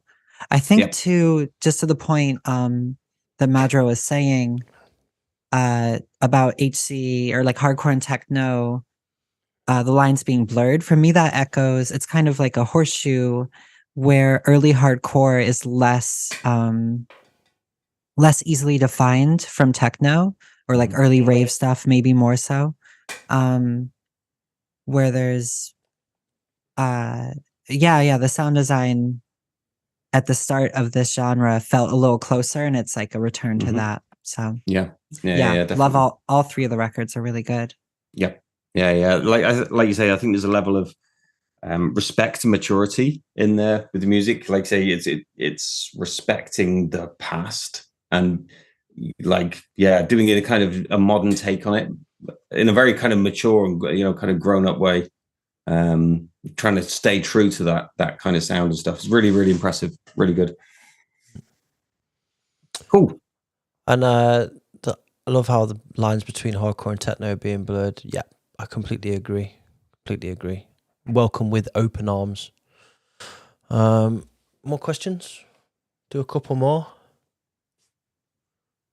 Do we got? I see Stefan saying that Mad Dog had the Hoer live stream. I really want to see that. I was excited. Yeah. I didn't watch it yet. I saw it passing. I saw the clip like just scrolling Instagram. I was like, hold up, like what? Cool.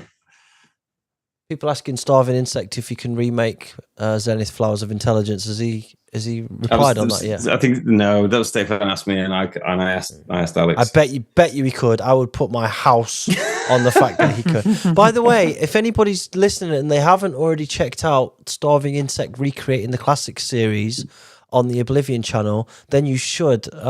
He's just dropped a new one, Bulldozer Project Arise remake. And you should definitely go and check that on the Oblivion channel because it's really sick. And he's got some new stuff coming as well. Really, really happy to have him on the channel.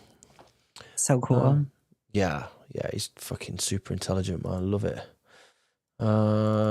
Judging by no, any more? Greg is working on a Zenith remix. Oh, Is that I've been working on that remix for seven. I don't even know now. I've lost count. That's so many years. This just comes up so often. He can't get it right. God, no. It's one of those. It's one of those. It's just going to take me a lifetime to do. You know what I mean? If it's not that good, it's just what's the point? It's got to be Can you something say the that's just song? like wow. What? Can you name the song? What it Flowers would of be? Intelligence. Wow.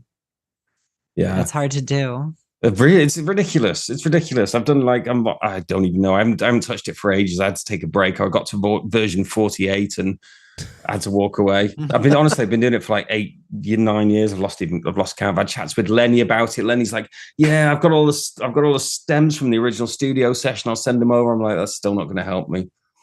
So yeah. So many different versions, and like a few I've played out on like small gigs and things like that just to try it out and see what it feels like. And it's getting there, and I feel like I'm kind of getting close. And then no. And then I give myself a slap, and I realize like, what the fuck am I doing? Get the Killah mic samples out. Yeah. Just smash an air raid siren on it. There we go. Oh God help me. A couple more questions. Down tempo, done that. There wasn't a wealth of questions there.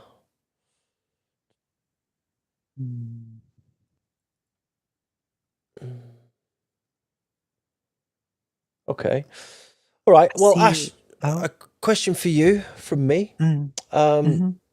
Any advice for aspiring and up-and-coming DJs and producers based on your experience? I think the advice that I'm also trying to take to heart right now is it's really easy to get locked up in the question of what's hot and what is like marketable at any level about music. But I mean, case in point, like the Zenith record, like what will be relevant to all of us decades from now? It's going to be records that really have this vision of heaviness and beauty and impact that what's the word, that stand outside of time and trends. So like transcend exactly, truly transcendent, transcendent music. So yeah, I think finding that in your own music, like obviously we're all working within a larger conversation about music, but to making stuff that stands on its own and will matter to us in time. And that's what I'm trying to do as well. Yeah. I'm just trying to translate whatever this is.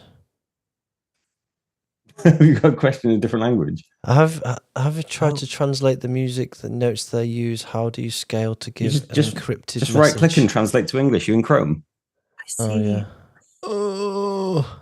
It's all right. Do you need phone IT? I think from the same person, I see a question about cyberpunk collab with AI. Oh, okay. Oh, let's talk about AI. I love talking about AI. I just have been hanging out with a friend who does she has like game design, and a lot of it is about because you can't adequately write music for an infinite number of choices that the user can make. It's about instead creating a system that responds to it. And I don't know. Didn't Amon Tobin do that with Splinter Cell? Amon Tobin did a Splinter Cell game about 10 years ago, and the music changed depending on this is a very early version of this. Depending on like what you would do, like if you got closer to an enemy or further away or whatever it is you were trying to do. And he wrote all these different pieces that would kind of almost like became like different modular pieces that would work depending on the scene that you were working in. So it's slightly different. Obviously, it's not generative or anything like that, but kind of interesting. And if you like a bit of Amon Tobin, it's worth checking that back catalogue stuff, games he did back in the day. But yeah, that's super interesting, Ash. Yeah, this person, we were taking a walk, and this person, Matt Bach, was like, she was like, so they released with a game that they worked on recently, they released a vinyl of it. And they were explaining like the vinyl wasn't written until someone played the game through and they recorded it. And that was just to my mind like, wow. Like that's a whole nother way of understanding music, because again, like what you were saying, if you're for this game in particular, it's like a jazz like kind of like free jazz soundtrack. And as you, for example, as you killed more and more enemies, you got more and more out of the pocket of the beat to like fuck you up. So like when you're starting, you're grooving, and when you're doing good, it's like testing you sonically. Yeah. Wow. Anyway, I don't have a clear answer to that, but I think it's really interesting how those two might meet. I saw passing the other day that somebody was trying to press charges on one of the AI-based image creation platforms because they've got like 100 billion images that they've scraped from the internet that helps them generate their AI, and they were trying to be sued for what their tool does. I'm interested to see how that pans out into the future, because you have to get the information to make that work, and that applies to all AI, right? And somebody owns that shit somewhere along the lines. But it sounds like the stuff that's public, but where's the line? It sounds like the stuff that Refik. Have you heard of Refik Anadol? He's like a really, really amazing artist. Joe, can you throw up his page on the screen? Yeah, I can. Spell it. Refik. Yeah. Refik Anadol. Anadol. Yeah. Okay. Got it. So this guy's on a different planet. So he uses like millions and millions of data points to create like digital art. His stuff's been in some of the most amazing museums in the world. This is incredible stuff. Oh shit! But click on it. Do you remember the thing we went to in Tokyo? Tokyo, yeah. Yeah, kind of like vibes like that. But I mean, this guy is like, he's top of the game right now. I don't know what you're looking at there, but the fucking video, bro. Come on, look, it's this. Oh, there we go. Oh, it's got this screen on the beach. Right, here we go.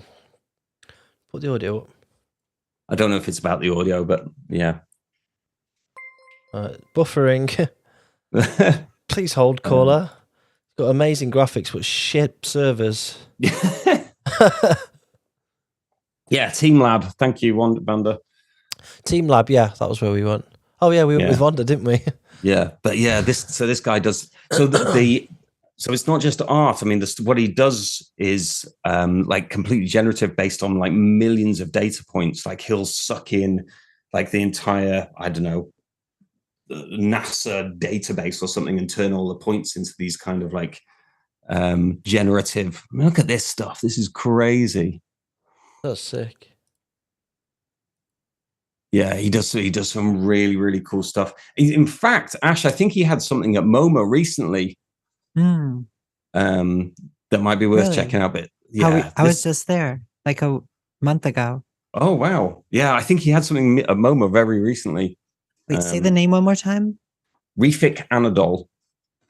I wonder. I mean, it's stuff like this. The thing he had in MoMA was like this, and on a huge screen. Really cool. Yeah. Anyway, but yeah, kind of people that are using data points to create art and stuff like that. Wow, that's bonkers. Yeah, really cool. Can you show the fractal t-shirt? Somebody says in the chat. I don't know what the fractal t-shirt is. I'm not sure either.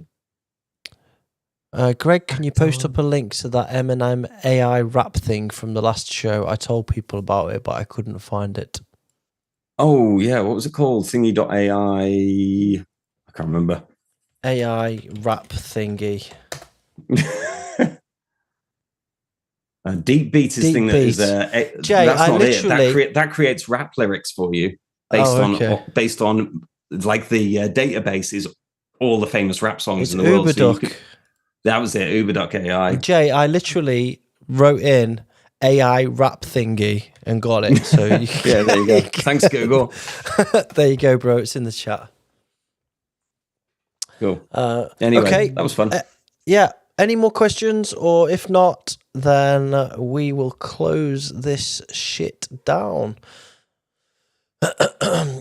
Ashe, I'm going to close it. Thank you very much. It's been a pleasure. It's been awesome to have you on. Thanks so much, Ashe. When are you coming over to wonderful Europe again? I'm coming for the first time as Balter. No, Bangface. Balter. Joe, you over at Balter. Both of them. Yep. Am I going to Balter? I don't know yet. This year's going to be a different year for me for a few reasons, but you'll find out more about that soon. Ooh, spoiler. Yeah. He's working the tickets. Yeah, I'm working tickets. I'm working the toilets, mate. I'm doing the aftershave. But no, you've been a great guest. It's been a nice insight into your world and your background, and I'm very thankful that you've come on. And I see you doing big things, and I wish you all the best for the future. And I look forward to seeing you when you're over in Europe too. So yeah, big up, and thanks again, Greg, for being my amazing co-host. Always, bro. Thanks to everyone in the chat. Big up. Thanks to everyone who helps behind the scenes. Shout out to Jay on the New Blood cam for helping out with all the graphic design. All the mod squad behind the scenes that's looking after the chat, making sure there's no dickheads in there. Respect. We love you. We need a picture for the thumbnail, so we've got to do a little face for the social media.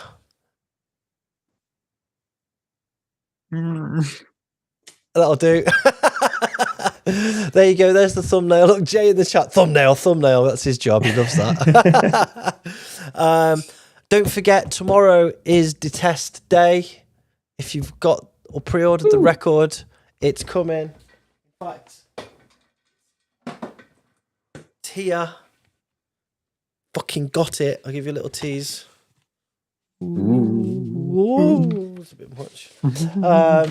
Yeah. So we're going to leave on our something different. And today... Oh, just before you go, I'm playing in Rotterdam in a couple of weeks on a Thursday night next to Worm, little small thing, me, Denture Crisis. A few people doing a Thursday night thing, just playing some tunes. So if you're in Rotterdam or in the neighborhood, come say hi. What date? Thursday something. Oh, amazing! I'll block it in. 16th, 2 weeks. 2 weeks. All right, I'll come up on the 8th. On the 12th, if you're in Bangkok, Thailand, I'll be playing Entertainment Project. Oh, I'll see you there. Wicked. Well, if you're in Belgium, I'll be playing Call of Duty.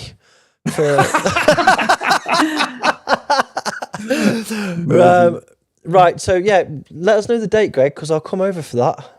Sure. Yeah. All right, cool. Right, 16th, Thursday 16th. We're gonna leave you guys on something different. Today, something different is Ruby My Dear, Babin. Ooh, nice. With the video. So until next time, peace out. We love you. Peace. Bye. Nice. Very